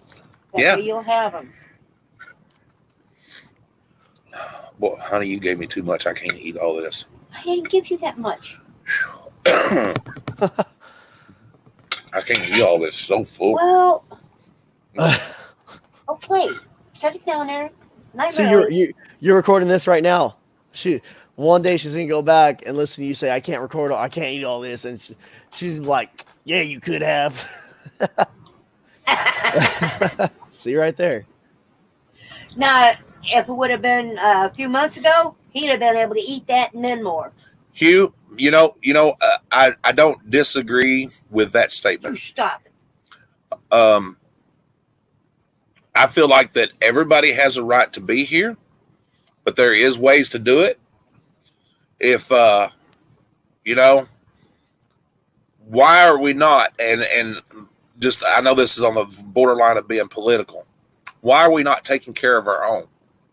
And by our own, I mean the people that are living here that are struggling, instead of wasting money over oil and stuff that we have right here. It disgusts me. I'll put it that way. It really disgusted by the whole thing. But that's where, again, we the people, that Constitution, the Constitution says that we the people, for a reason, we're going to have to start holding our government officials, no matter how big or small, accountable. And that, because, guys, we pay for these people. Yes, we Regardless do. of how you feel, whether you're Democrat, Republican, Independent, left wing, right wing, whatever, we pay the government officials to do a job. They're servants. And I'm not saying that to sound mean. They're servants. They're here for the public, and we have to hold them accountable. That's why Whether they're it be called public servants. whether it be by voting, going to their offices, sending emails, videotaping these disgusting people that are not doing the jobs that our taxpayers' dollars are going for. That's what needs to be done. Our forefathers who wrote the Constitution broke away from tyranny for a reason. We told England, no, we're not putting up with this no more. We're not paying your high taxes. We're not abiding by your laws and you telling us what we can and can't do. No different from today, guys. The only difference is people don't hold the correct people accountable. We have a voice. And that's all I'm going to say about that. I'm going to get off my soapbox because, you don't want me to climb up on it real high.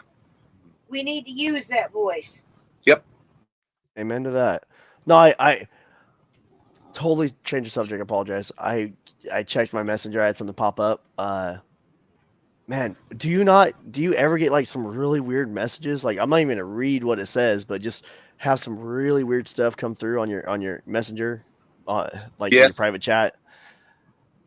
Yeah, I'm just wondering what some of these people think, like when they're like, "Oh, I'm going to send this and say that." Like, I'm going to leave you on red. I don't even know if I want to click read it. Like, I don't even. I just had some weird stuff pop up. I'm like, I've had people send me. I don't normally talk about it because it's just not something I want to be. But we've gotten hate mail. I've had people tell me they were going to come find me. I mean, just. You'd be surprised. I haven't had that happen yet. I have had people follow me. I've had people like kind of congregate in a certain area, like they're about to walk up to my vehicle, and usually right before that happens, a lot of my stuff's in real life, so it's like, I'm gonna get out of here. I can't just leave you guys on red. I gotta like actually let you guys see me drive off. Linda, I am so glad that you're here, guys. If you're new and you like what we're doing, subscribe if you want to. If you don't, that's okay too. Hit that like button. Hit the down button if you want to, just as long as you're leaving a reaction. Everything helps. Everything and anything helps. So,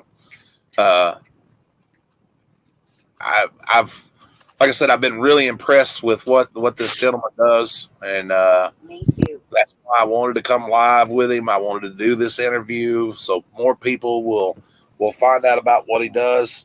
And I'm going to go torture the kids. And yeah, she's going to go give them medicine. They've got colds. Yeah, I'm actually just got over mine, and because of I know you want some. Go on. I think it's because of my asthma and stuff. Yesterday I started losing my voice pretty bad. That the other night when I took it off is when I had a really bad cold or whatever it was, and then yeah, I don't know, but I'm starting to feel better. My voice is coming back, and I've been drinking a ton of Dayquil just to make sure that my immune system stays up and going. But, Yeah. um, It's good to have a healthy immune system if you can. real fast. So I've been thinking. I've had a couple ideas on a couple things I want to do. Some of them are like helping out. Some of them are just like doing different things, right? So like something I've been thinking about doing is like obviously people like seeing what's going on in real life, right? During Christmas time, you know how like everybody likes going seeing Christmas lights and stuff. I figured since uh, not everybody is in a position where they have a vehicle and they can just drive around and waste gas. So what I thought about doing is like once Christmas time comes around, maybe once a week, me, my wife, and my two kids hop in the car and live stream us just driving around to some of these. We we have some very bad, very very very bad ghettos in our area, but we also have some very very very rich areas in my city. And I usually show the bad parts because that's where the action happens. But I think once right after Thanksgiving, once Christmas time starts popping up, people start throwing these lights up. I kind of want to go live stream like the Christmas lights, right? Yeah, that's awesome. I think there's- that's great, and that's a transparency because not only are you showing the bad, you're showing the good too. Yeah, And awareness. I think it's awesome. I love that idea. I'll watch because I don't have a vehicle to take my kids and so I can turn it on the TV and they That'd can be watch. cool. We don't have public transportation here either. I have to rely on somebody to come and give us a ride or whatever, and that, which is cool. That's the only downside to a small town, That's understandable. but I don't sit and complain about it. We make the best of it with what we got, and eventually it'll get better. Well, I look at it like this, right? When you're going through an issue with the vehicle, everybody has poop, right? I know it's a bad thing to think about, but everyone has poop, and all their poop stinks. So this is something I've been battling a lot lately. I see a lot of judging, not with you guys or anything like that, not with my viewers, out there in the real world. There's a lot of stuff that happens behind the streamer scenes that a lot of people don't see. I don't show what's on my inbox on Facebook. I don't show what other people are telling me. I don't show the issues between other people. I'm not going to go into details, but we all have poop. All of our poop stinks. So instead of judging each other on stuff that's going on in other people's lives, I think everybody needs to help each other, right? So I've had how do I say this? I've had people. I'm gonna make a fake situation. I've started walking my dog down the street, right? And I've had people say, "Oh my gosh, your dog's shinier than my dog. He's got a better coat. I'm mad at you." Well, maybe I just happen to buy a certain type of soap from the Dollar Tree that's only $1 that brings out the shininess in his coat. So if you would ask me how I'm making my dog's coat shine, I will gladly show you where to go and show you what I do to get my dog's coat to be shiny, right?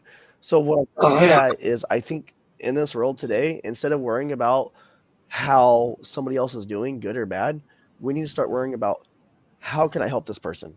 How can I make this person feel better and put a smile on their face? Because I'm gonna be honest, I'm pretty effing tired of negativity, and not that it's coming from you guys, but I've got a lot of it in my messages, and I don't like it. And Right. that's why I don't respond. I leave them on red. I don't want no part of it. I have a blind eye to negativity, and I have open arms to positivity. If that makes any sense whatsoever. Speaking of that, guys, for you new people and everything that don't know, Saturday we will be doing a fundraiser for a young lady that just lost her mother. What happened? Yes, mom. Just cut out. I said on Saturday we're going to be doing a fundraiser. I will post the channel on my community page for those that want to go that don't know. She's a single mom. She just lost her mother, and she's been struggling. And we're all going to get together and help her out from this community. Not saying you have to. If nothing else, just come in and say, "Hey, whatever, but that's what we're gonna do. We're gonna help her, and we're gonna give back. We're gonna have a little YouTube auction, and all proceeds will go to her. Okay, so you're gonna be doing this on your live channel? No, it'll be on. I believe it's on Tracy Cakes. I'll have to confirm that. Okay. And try to send me the link. If they schedule a live or whatever it is, send me some link and info on it, and I'll definitely share that on my end. Let me know a date, a time, and maybe type up the situation, because I guarantee you I won't remember all the details, but I would love to share that. That's awesome. And she's good people too. She works her butt off. She actually works for State Farm, which is kind of funny. She actually works for State Farm. Yeah, I'm out, guys. I'm Jake from State Farm, and I'm not wearing khakis.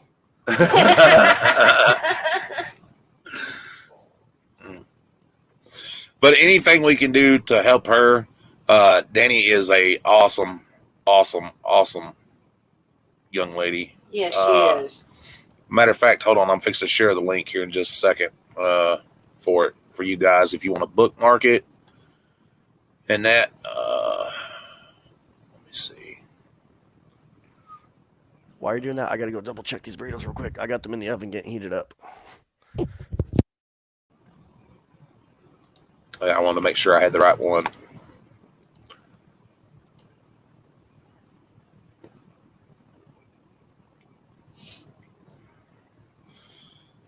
Also, her dad is wow, that's shared on Facebook and that's all right. That's awesome. Yeah. It's on. I just shared the link there, guys, for Facebook. I'm not used to being on Facebook. This is the first time being on Facebook, so it kind of freaked me out when I seen that for a second. I was like, "What the hell?" But yes, guys, even if nothing else, just stop in or whatever. You don't have to donate. You don't have to buy. Just show some little support. I know it'll mean a lot to her. It'll mean a lot to us.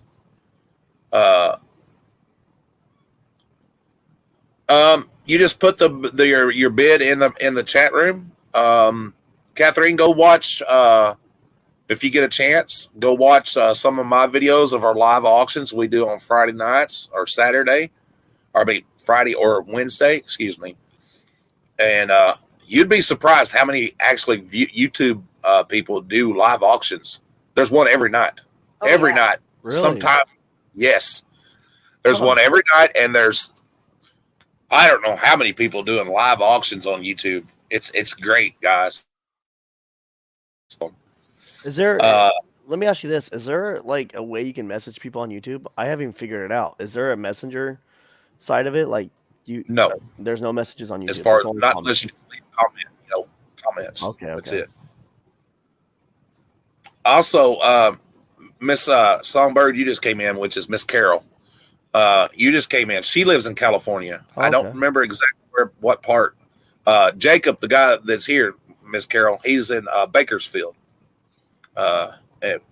California, and he goes live and everything, and streams police calls and fire calls and things like that.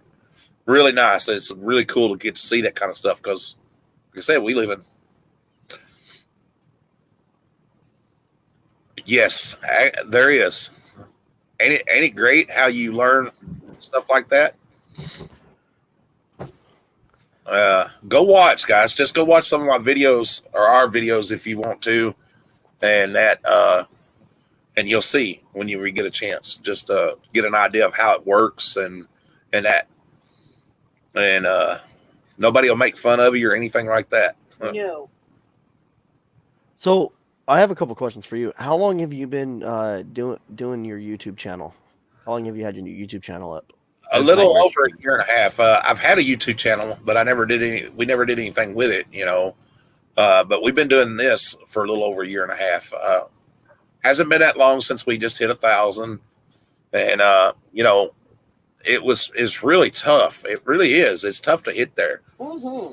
But, I figure with hard work and dedication, things happen. And now we're a little over 1,500, I think, now. Uh, I don't, we're thankful. I'm very grateful to everybody that subbed, and that I hope you enjoy what we're doing. We're going to have a lot more coming.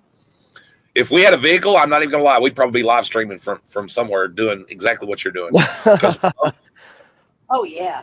I recommend people doing it because I actually, since I started doing this, I've been going on YouTube and I've been Googling, like looking this up, and all I can find is live streamers in my town. I can't find any live stream, and maybe like one in New York, and then a cop. Like there's a police department that has one officer that does it called Live on Patrol, and that's it. There's not very many live streamers that do this out there. And when I have watched hundreds and hundreds of YouTube videos and listened to hundreds and hundreds of podcasts on how to be a live streamer, and they're all talking about being a video game streamer on Twitch. They're not talking about doing what I'm doing. And when you look, what I do is called IRL, in real life live streaming, and even the IRL live streamers aren't doing this. So if you try to look up what I'm doing, how to do it, there's no how-to videos on what I'm doing. All I did was learn how to like live stream a video game, and I'll show you guys my live streaming device. This is what I use, an iPhone, and that's all I use: an iPhone, window mount, and a tripod. And I know if I can do it, you guys can do it too. Your video doesn't have to be high def. I started out with a lower end iPhone. I recently only upgraded because Verizon had an upgrade and got buy it to get half off, right? So I actually lowered my phone bill by upgrading the iPhone. So you don't have to have some fancy device to go out there and live stream. You can do it with almost anything. You can't do it with a brick, right? Because but as long, like right now, I have a generic webcam that just happened to be my laptop. So you guys can probably use. You probably already have the equipment you need. You might just need to spend $20 on a dashboard mount or a window mount for your phone. So I highly, highly suggest, if you have the opportunity to do it, go out there and do it. I have a Samsung Galaxy. That's what I use to record. It's actually really, really nice. I love it. We've recently got a video, little handheld recorder that we actually found in a storage unit, and dude, it's great, and you can go live with it and everything else. It's just a little camera. It's not, it's a little Vivitar. I don't know if y'all can see it or not. This thing right here, it only has like X amount of zoom or whatever, but I like it. Okay, I can kind of see it. Yeah. See, I might need to bug you because I want to learn how to use a camera like that and live stream to my device through a camera like that. I have no idea how to do that. I tried looking it up. I can't find videos on it. Cut, Poppy. That's not your line. Cut. That's not your line. Re-roll. He came in one night with something other, and I'd done that in chat, and I cracked him up. Oh, it's that Pop. What's up, Poppy? I told him I'll call him Poppy if he calls me Daddy. I feel weird giving him a shout out. How's it going, Poppy? Because it's like, hey, Poppy. I feel like I'm one of the work lady. Have it, buddy, and I'm going to send you that hat. I apologize. Every time that we're doing something, I have forgotten. Thank you for reminding me. I know you're not being an ass, but yes, I want to send that hat to you, my brother. I got it around here somewhere. I definitely want to get that to you. You got me listening. What kind of hat? What is this hat you speak of? He's with a military associated. He does stuff for the veterans and stuff like that, and he's got a great channel. Also got does a lot, and I want to send him that hat. He's got some great videos up. If y'all haven't been to his channel, you need to, and everything. Is that our bar? No, it's a background. It's a virtual background. I love the setting though. I mean, I wished it was my bar. Even if it didn't have alcohol in it, I still wish it was my bar. I love the whole background and everything. It's great.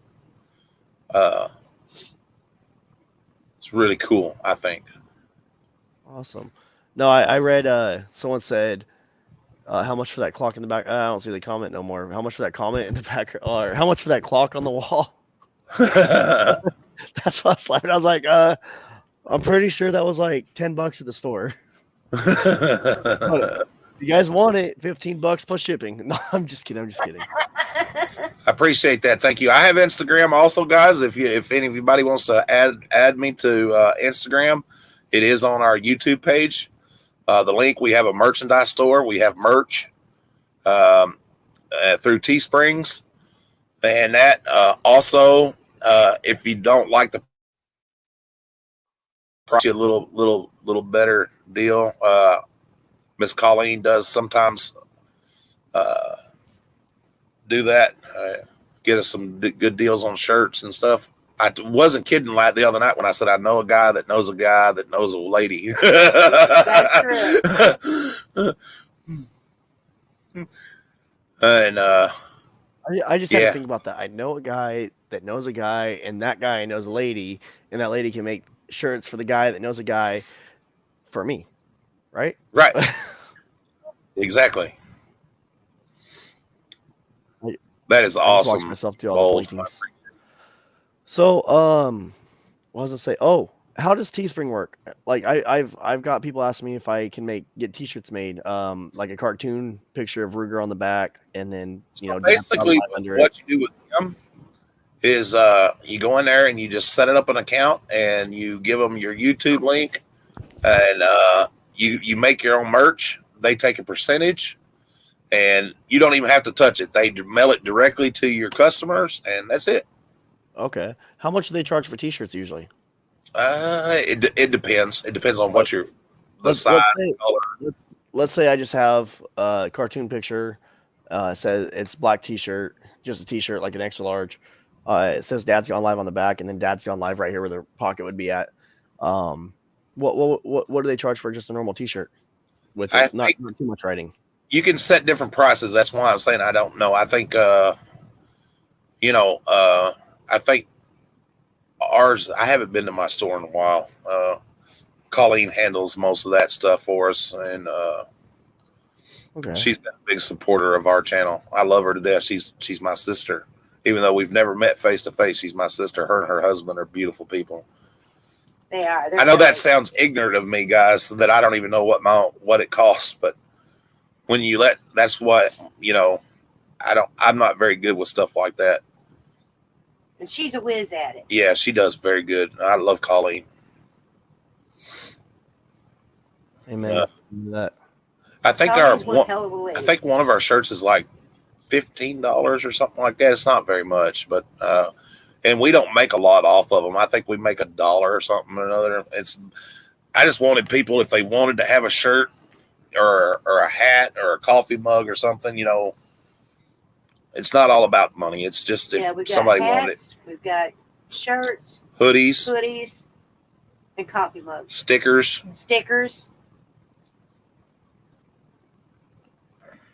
Yeah, that's pretty cool.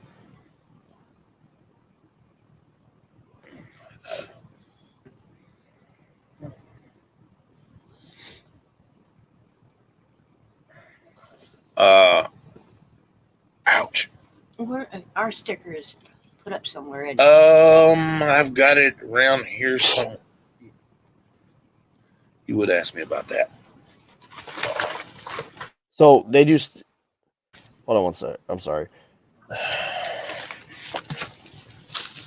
Sorry, my wife was just texting me. My wife's out grocery shopping right now, so I apologize that I was on my phone. But she, I always try to do the family comes first. If she messages me, she's out with the kids. I immediately check in and respond. Business, buddy. Oh, yeah. Don't apologize for taking care of Family what. always Which, comes that's first. right.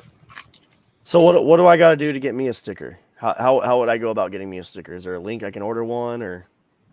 Yes. It's What- on what- our. Hold on, I'll grab it real quick. Is it on your YouTube channel? Yes, it is. Let me check it out. Let's see. Subscriptions. I don't share it much. I have forgotten that it's there, and so that tells you how. Okay. Is it creatorspring.com? Yes. Okay. me see. Copy. I'm gonna check it out right now while I'm live because I'm curious. Okay. Like I said, Okay. we also have membership if people want to join. Oh, that's cool. It's pictures of you. That's you and your wife, right? Yes. That's awesome. See how you have. So what I want to do is kind of like how you have the coffee mug with the dog and it says Nightmare's Treasures. I want to Yes. do something similar. I want to get a cartoon picture of Ruger and then have Dad's Gone Live on it. Oh, that'd be so cute. Kind of like on the front of your hoodie right there. So in front of your hoodie and your t-shirt, how it has a dog with the logo, and then on the back I want to have a big picture of the dog, and then my logo like just Dad's Gone Live, and then like maybe below that have like your neighborhood in real time, or your neighborhood action in real life, like just some kind of like little slogan, or it's not slogan or whatever, like yours. Yeah. Yeah. We turn nightmares into dreams. That's pretty cool. I like that. That's what ours is. Did you post up your link already or no?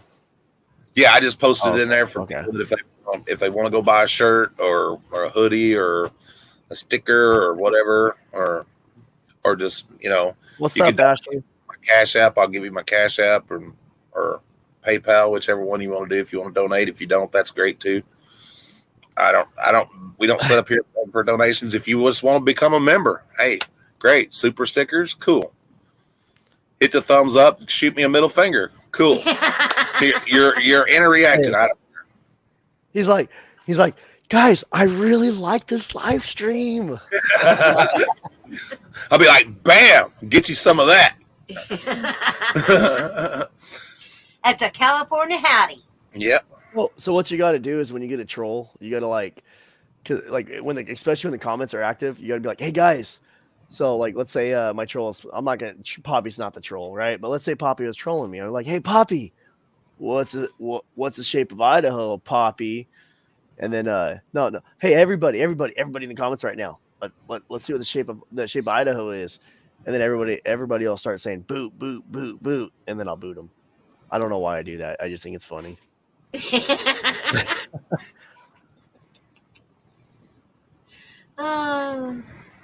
Number them, and I want the first one on print. Pretty please. Oh, that's cool, Catherine. I got to get me one of your shirts. I can't do it right now, but you bet your ass I'm gonna get me one. That's all. Appreciate that very I'm much. probably gonna be getting the classic, the night tee where it says has your logo on the front and it says we turn nightmares into dreams. I like that. Yeah. Oh yeah. You can't tell it, but I'm wearing one. Coffee mug. Ashley, so Ashley, Christmas is coming up. Click on that link, babe. And my wife's in here. That's Ashley right there that's commenting. Hi, Ashley.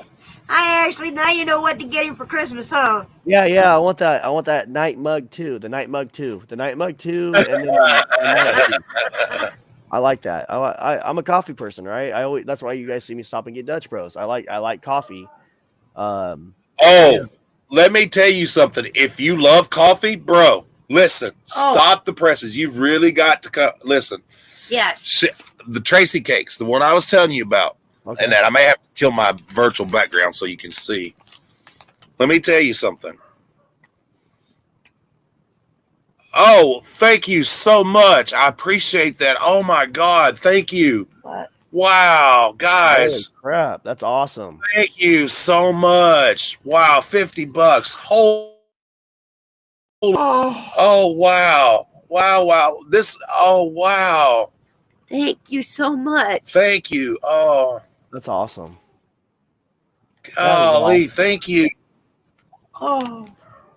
That's very hard. Thank you very much. I like the comment with it. It said, "Take that with $50." Yeah. That's awesome. That is great, guys. Thank you. Let me kill my virtual background for a second. I wanted to show you something. This Miss Tracy Cakes sells this stuff on her YouTube channel. It is called Peanut Butter Crunch. Oh. Listen, she's my coffee dealer. Okay. I am a pothead. She has T-shirts that says "I'm a pothead" with a coffee pot on it. That's I'm hilarious. not kidding you, They're dude. so cute. She is beautiful. I love this lady to death, and she sells coffee on there. It's $3 a package. It makes a pot of coffee, and she has different flavors and tea and cocoa. And my God, listen. Oh, Oh, if you love flavored coffee, yes. Oh, God. Look, you got to try it. this is what you get your coffee in. This is my drug bag. I want your address. So, Oh, what all flavors does she have? Does she just Oh, have- God. She's got all man. kinds. Look, like this one is mint mocha. We're gonna have to get these links posted up because I want to check this stuff out. Yes. Yes. This one here is Amarillo.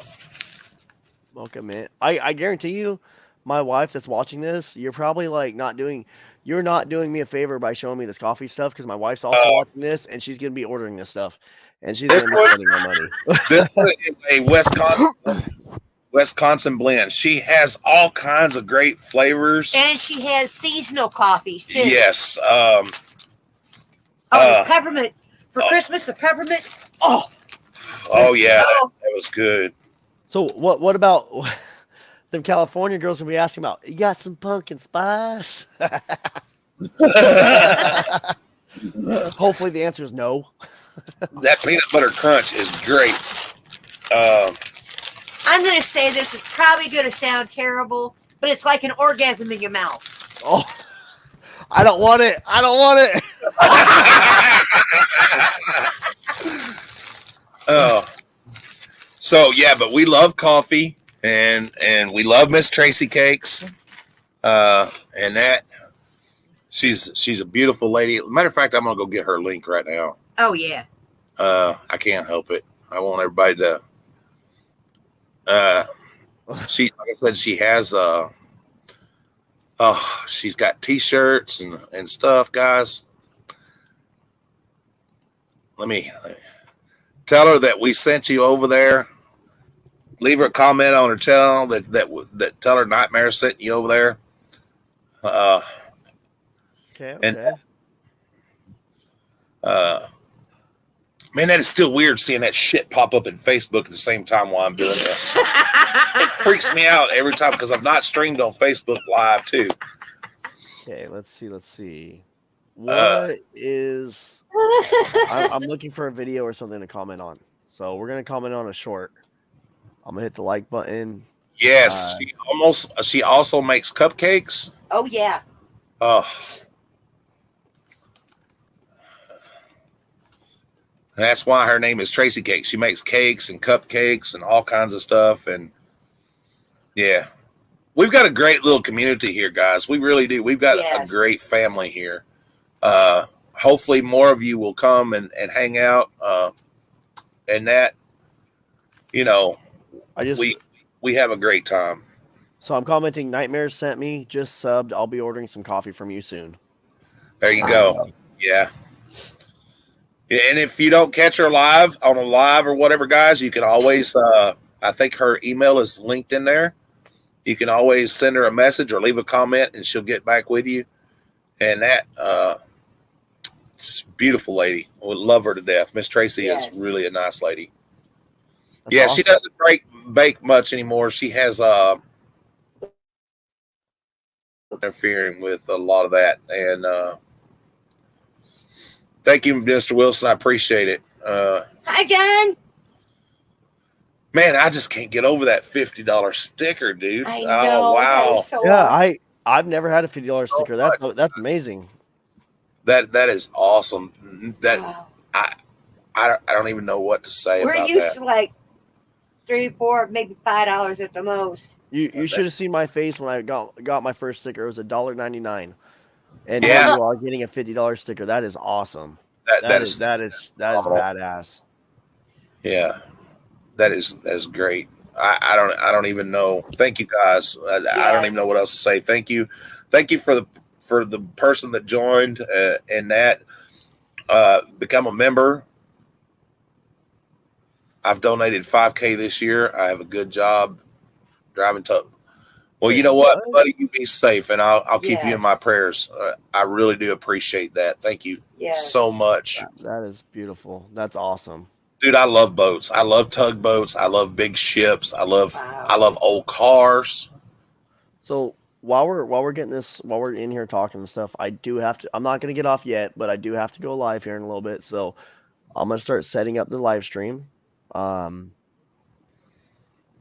I won't be reading your guys our chat right now. So I'm gonna name this "Lots of Calls."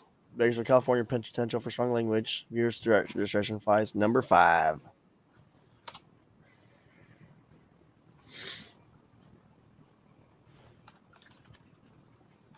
And I'm glad all of you guys have come in and spent a couple hours with us, almost 3 now to be exact. But we appreciate that.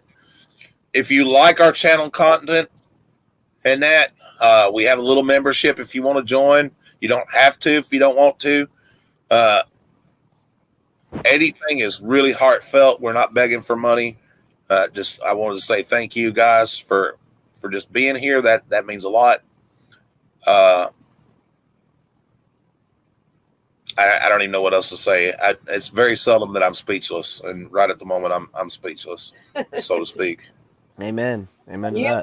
Him. that. Because So he hardly knows when to shut up. Right? he said he has to give 5,000 by Christmas. That's his plan. Whose plan is that? Oh, wow. I'm curious. What are we talking about here, and what is the stipulation? What if you don't mind, explain your situation in the comment and why you decided to do what you're doing. I'm very curious as to what motivated you to be generous as you are. BC Treasures, I'm talking to you. I get that. I get tithing. A lot of people don't believe in that anymore, but I get it. What is tithing? If you don't mind me asking. It's giving back 10% of what you make. Okay. Community or and that.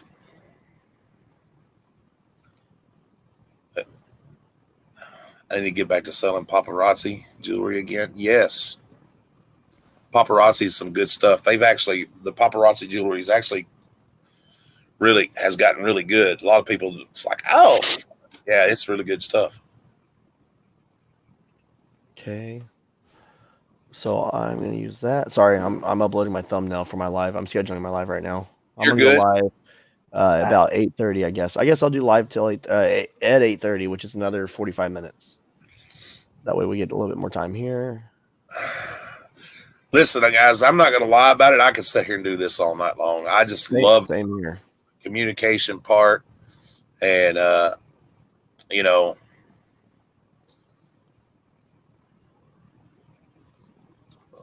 well, thank you, BC. I appreciate that, man. We are nobody special.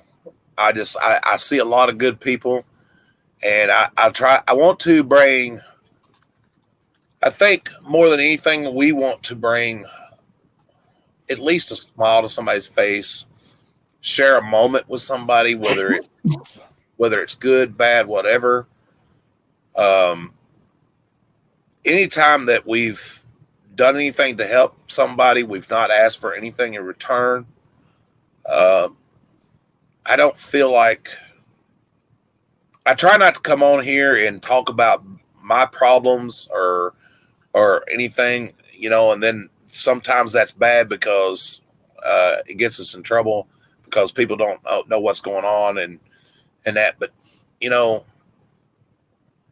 I want to make a difference. And if it's only one person at a time, as long as, good for the positive. And that's what we want to do. We want to do things positively.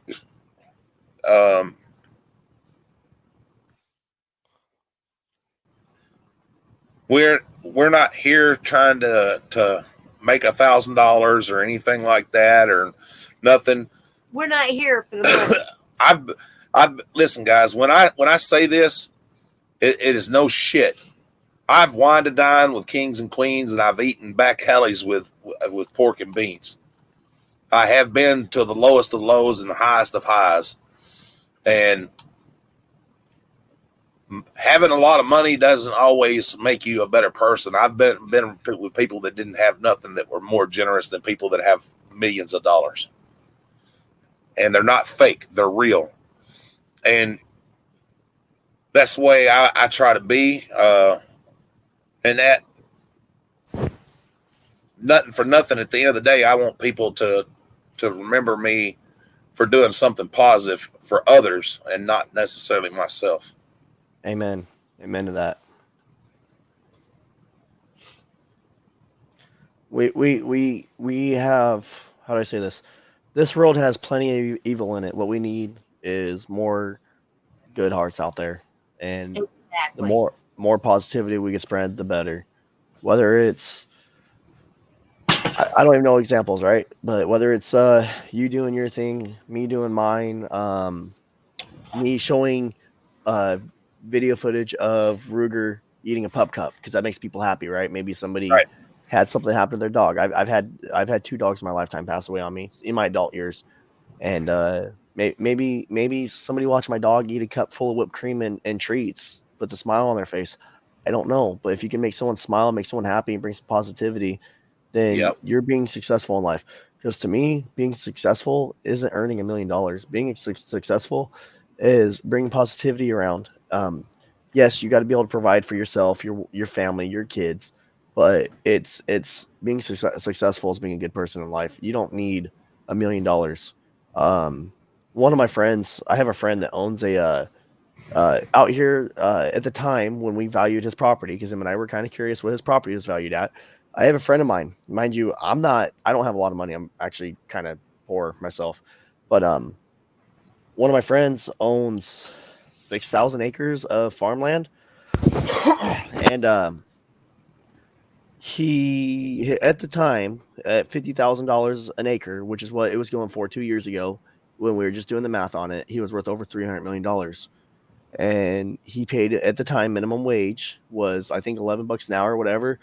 His personal paycheck that he took from the farm was minimum wage at 50 hours a week, and that was his spending money outside of the business. Yes, we ate on his, or he ate. We hung out a lot, right? So I enjoyed the food and stuff, but we would go out and eat on the farm's dime because that was a tax write off for him. But he told me, he's like, I don't need to live off all this money to be happy in my life. I just need what, because he was talking to some of his workers. He's like, I need what you guys need, what you guys make. The farm pays for my truck. The farm pays for this and that. I don't need to go out and try to buy me a freaking helicopter to be happy in life.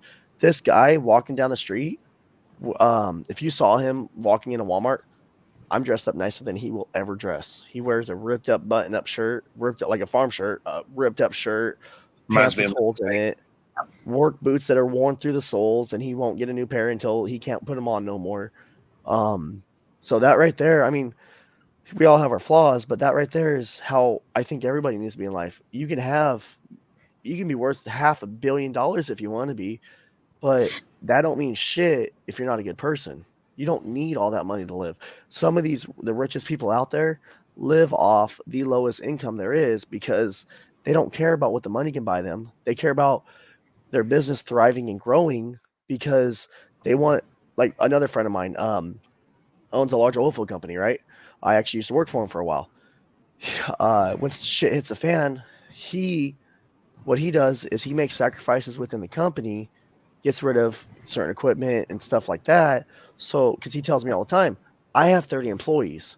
If I close the doors, I'm putting my employees, their wives, and their kids out on the street. I have 30 employees, but I have over like 100 something people relying on me every single day, meaning the families that rely on the income from the oil field company to survive. So he actually pays himself less on payroll than he pays his manager, and Wow. he lives in a double wide mobile home.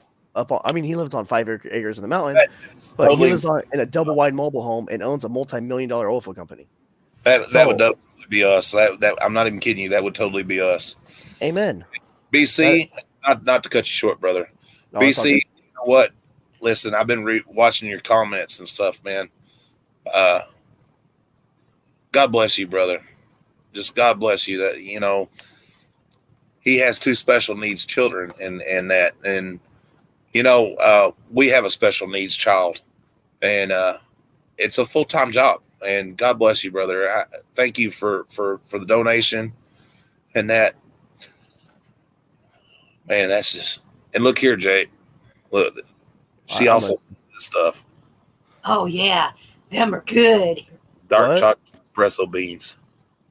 I'm looking now. Okay. Oh, nice. Them Espresso. are, Yeah. Oh, I like espresso beans. Listen, Heck yeah. you don't eat but 3 or 4 of those. Don't make a mistake I'd have made and eat half the damn container. And act like you're a crackhead. Those would be great for what? Yeah, I'm gonna order some of those, and I'm gonna use those while I'm live streaming. Because if you guys notice, I start getting drowsy halfway through the night, and I'll pull into a gas station, go get me a Red Bull, chug a Red Bull really fast, and I'm like bouncing around like I'm on crack, right? Yes. So Yeah. I need to get me some of those. Plus, I always Yeah. get hungry while I'm driving, so that's perfect. Back when it goes to special needs, I actually have a little cousin that I say has autism. I don't want to call him autistic because I don't believe in putting labels on it, but I have a little cousin that has autism, and so I don't know if you guys can see it, but I have a tattoo of the puzzle piece for autism awareness, which I like sharing that every once in a while. Sometimes people notice it and they're like, "Oh, you can't really see it on the camera," but they notice it and they show me theirs. They have a similar tattoo. There's a truck here in town that has like the autism puzzle pieces all over the side of it, and I like that. So People like that are very special, and we can learn a lot from them. that's just what Yeah. I was going to say. You definitely can learn a lot from people like that. But unfortunately, the cruel human nature, doesn't always look at things like that. And it's sad as we grow up, we learn things, and as adult, we don't always follow through with things that we learn, and that My oldest grandson has cerebral palsy. But just think about it this way, guys. Anybody could become to where they were dependent on somebody else, whether a car wreck or a freak accident in your brain or whatever, where you 100. might be a special needs person. So, I even in my roughest situation, and when times are rough, I always try to remember that there's somebody worse than I am. And try to keep that in mind. I know things don't always seem the best, but be thankful. I think that's the message I want to be thankful. Just be thankful for everything, and that. And Miss Carol, I did see your message, honey. But I'm not going to be live much longer. Jake is going to go live a little bit, And we got to go watch him. Yep. and all that good stuff. Hopefully, I can have Jake come back one night when I'm live again and just hang out and. I would be honored because I was extremely nervous in the very beginning. I was like, oh, I hope it's only like 10, 15 minutes, but it's been 2 hours almost, and this is 2 hours and 53 minutes to be almost exact. 3 hours. Holy cow! It's been almost 3 time hours. flies. I mean, we've had a good conversation, Yeah. and I've enjoyed it. I hope everybody else has enjoyed it. And I have a rule I go by. As long as I have 2 viewers, I will stay live. I mean, I can't stay live for 58 hours, but as long as I have two viewers, I'll continue the live thing. If people keep on coming in, I keep on having 2 or more viewers, I'll be here. And we've been having about 20 people on this one, which is awesome. Appreciate all of you guys. If you guys haven't hit that like button or subscribed to Nightmares Treasures, you guys need to hurry up and do it. I see a lot of my viewers tuning in and out. My viewers, please go ahead, hit that subscribe button, hit that like button. It helps the algorithm on YouTube, helps him get out there more. Very awesome dude, awesome background. He very, very good guy, has a very good heart. And I know you guys like following people that have good hearts and do good stuff in life. He's been very supportive of myself, and I'm supporting him because I like his live stream. I like what he does, and this guy's pretty awesome. So I appreciate the kind words there. Thank you. Thank you for dropping the 73rds for sure. That was OCB talk, in case y'all didn't know. I don't know where the hell that came from, but yeah, kind of reminds me of the OCB days. Man, I really Yep. miss that. Oh man, I do too. Now you want to tell them how nightmares come along? Yeah, my wife and everything, her CB handle is Nightmare, and that's how we came up with Nightmare's Treasures. Her CB radio? Yes. My CB handle is Nightmares. Yep. In fact, I have a tattoo. She does. So that's With it. awesome. So just FYI, I'm not ignoring you. I'm just setting up my live stream for tonight. You're good, Oh, you brother. know. You're good. That's fine. I didn't. I got to get up only because I got to put the burritos in the cooler that I'm gonna use. But I'm gonna stay on the live and talk to you guys until I walk out the door. Okay. Daughter's now 13, and she has scarlet syndrome. Genetic.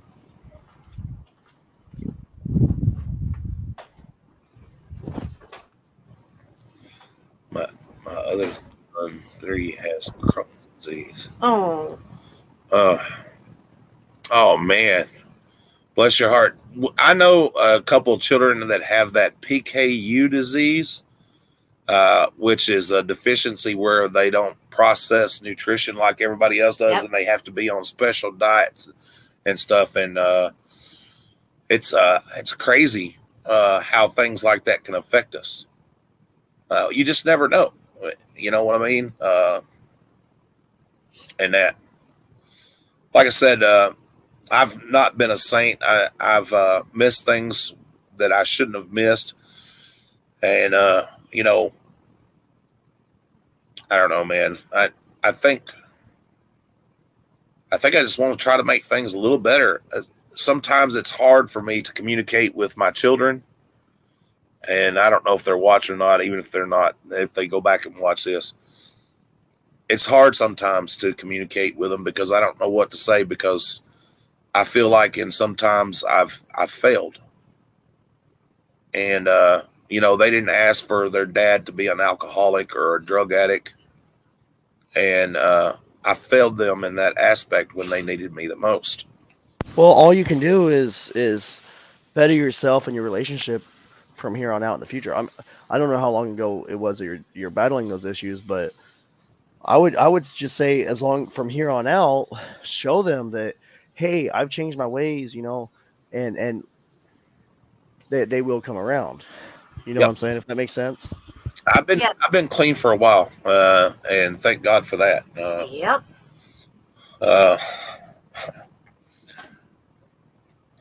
Addiction's no joke, guys. It happens, but I'm thankful, and that's what I've been trying to do. I don't know what to say sometimes. You know what I mean? Well, I feel like as long as you're still alive, it's never too late to fix things. Right. I've had very close people in my life lose the battle to addiction and unfortunately passed away. So, coming from somebody that's been through the worst of the worst, I would say, no matter what, even if, let's say you beat your addiction, you're doing good in life. Now you gotta work on your relationships. And the only reason why I'm not on camera is because I'm in the kitchen going through my ice chest. But anyways, never ever give up on fixing those relationships. Never give up on the daily battle of addiction, because some people can go 10 years without it, and then 11 years later, next thing you know, they have the urge again. Never stop battling, never give up, and always fight to mend those relationships, if that makes any sense. It does. I don't know what to say, but I mean, it's hard sometimes to talk about things, you know, especially when it comes to things like that. You know, you feel, I don't know what I'm trying to say here. Sometimes I think when you feel like you're in a box and you're looking for that way out, the answer may be right in front of you. I think that's more or less what I'm trying to say. Amen to that. Don't ever lose faith, guys. I'm going to tell you right now, my faith in the Lord has what's got me through. And even in my darkest moments, little bit, if you don't leave that cat alone, you and I are going to go around. That's never something I said to Jesus, but Real fast, guys. This is what we're handing out tonight. A couple burritos. heck yeah. We do not time cat alone. And I might end up eating one throughout the night because I haven't ate dinner yet. Uh-oh. They're not the biggest, but I try to make sure more people get them than. For you new people that hasn't been here, this is my little girl. This is my little bit. She's the little mischievous one of the bunch. Torture's my cat, Nightmare. She does chase the cat. She loves to play with the cat. Yes, my cat's name is Nightmare, too. This is my little bit. This is my little dog right here. I'm not even gonna lie. She's my buddy. That's a cute pup. We have cats, chickens. Heck yeah. I need to get me some chickens. They're getting expensive here. Eggs are getting expensive in California. And chickens are so fun, guys. They are. They are such great fun. And your kids will love them too. I would recommend for where you live and everything, I would get Silkies. Your Silky. children love Is them. that- The eggs and that. Your children will love those chickens. They're fluffy. They're very good demeanor, and I love them. They're great. The eggs are good too. Probably where you live, you can't have roosters. It's probably Yeah, I can. I live in the county, so Oh. thankfully we can. yeah, that's great. And they'll raise babies for you, and you'll have future generations. They're really good. They're really good chickens. I love them. Silkies are awesome. I love Silkies. Yes, I do, too. What's the matter, Pumpkin? What? You want me to put you down? You don't want to be on camera anymore? You don't. All right, I got to get off. I just had to call my wife, let her know I was going live. She just told me that she's loading the kids up in the car from Grandma's house, which is my mom's house, and she said, "Tell all you guys bye. Thank you guys all for watching all of us. Treasures. Hopefully I'll see you in my live. Yes, definitely. I appreciate you being a mod. Drop Appreciate you your doing link this. real quick before you leave so people can come watch. Oh yeah, I can do that right now. Hold on Yeah. one sec. Boom. While he's doing that, guys, I want to say thank you all for being here and joining us. We've had a great time. Thank you, Jacob, for coming on. Thank Yeah. you all for being here. Thank you all for subscribing. Wednesday nights we do reseller night for the community, and we let people come on and sell their little treasures. And that Wednesday nights Friday night we do our live auction at 9:00 Eastern Standard Time. Watch for us to go live. Come hang out with us, even if you don't buy anything. And that, Just come have fun. just come have fun. I'm gonna let him sit back down, and I'm gonna say good night. Love you guys. Thank you so much. Yes, thank you. Thank you so much, John. Thank you, everybody. Nightmares, I appreciate this. We have to do this again, even if like it's me, you, and one or two other streamers. This is really cool. Yes, It doesn't have to be an interview. It could just be a chit chat and have maybe we can get like one or two other streamers in here and we can all just talk about certain Well, this topics. is part of the thing I call Nightmares Bar. This, Okay. yeah, Yeah, maybe I could. I this is cool. I didn't know you could do all this. I've seen people do this on YouTube. I had no idea. I got to get Yep. off. It's 8:04. I drive about 7 or 8 minutes to a gas station, and then I set up all my live stuff. So I got to take off. I will be handing out burritos. I did not get a chance to buy waters today. Today has been kind of a busy day in the household. I had a lot of stuff going on, I understand and I'll talk about it on my live. So I'll catch all you guys soon. I appreciate everything, and I got to end the live now. So thank you. that. All right, buddy. All right, Thank you bud. so much. Thank you so much, buddy. Yes, thank you. Thank you. All right, guys. Such a great guy, man. I don't know what to say. Jake or Jacob. I call him Jake. Such a great guy, man. Love what he does. Y'all make sure you check him out and everything. Watch his live tonight for those that haven't. It'll be a lot of fun. It's like watching Cops without the bullshit. That's what I tell It everybody. is. It's like watching Cops without the bullshit. From the bottom of our hearts, thank you all so much. We've had a great time. BC, once again, thank you so much, my brother. Yes. Really, really heartfelt. That was very awesome. Come back anytime. We're definitely going to do this again. I'd love to do it again. Till next time, though, guys, I'm James. And I'm Mary. And we We're are Nightmares Treasures. We'll catch you in the funny papers.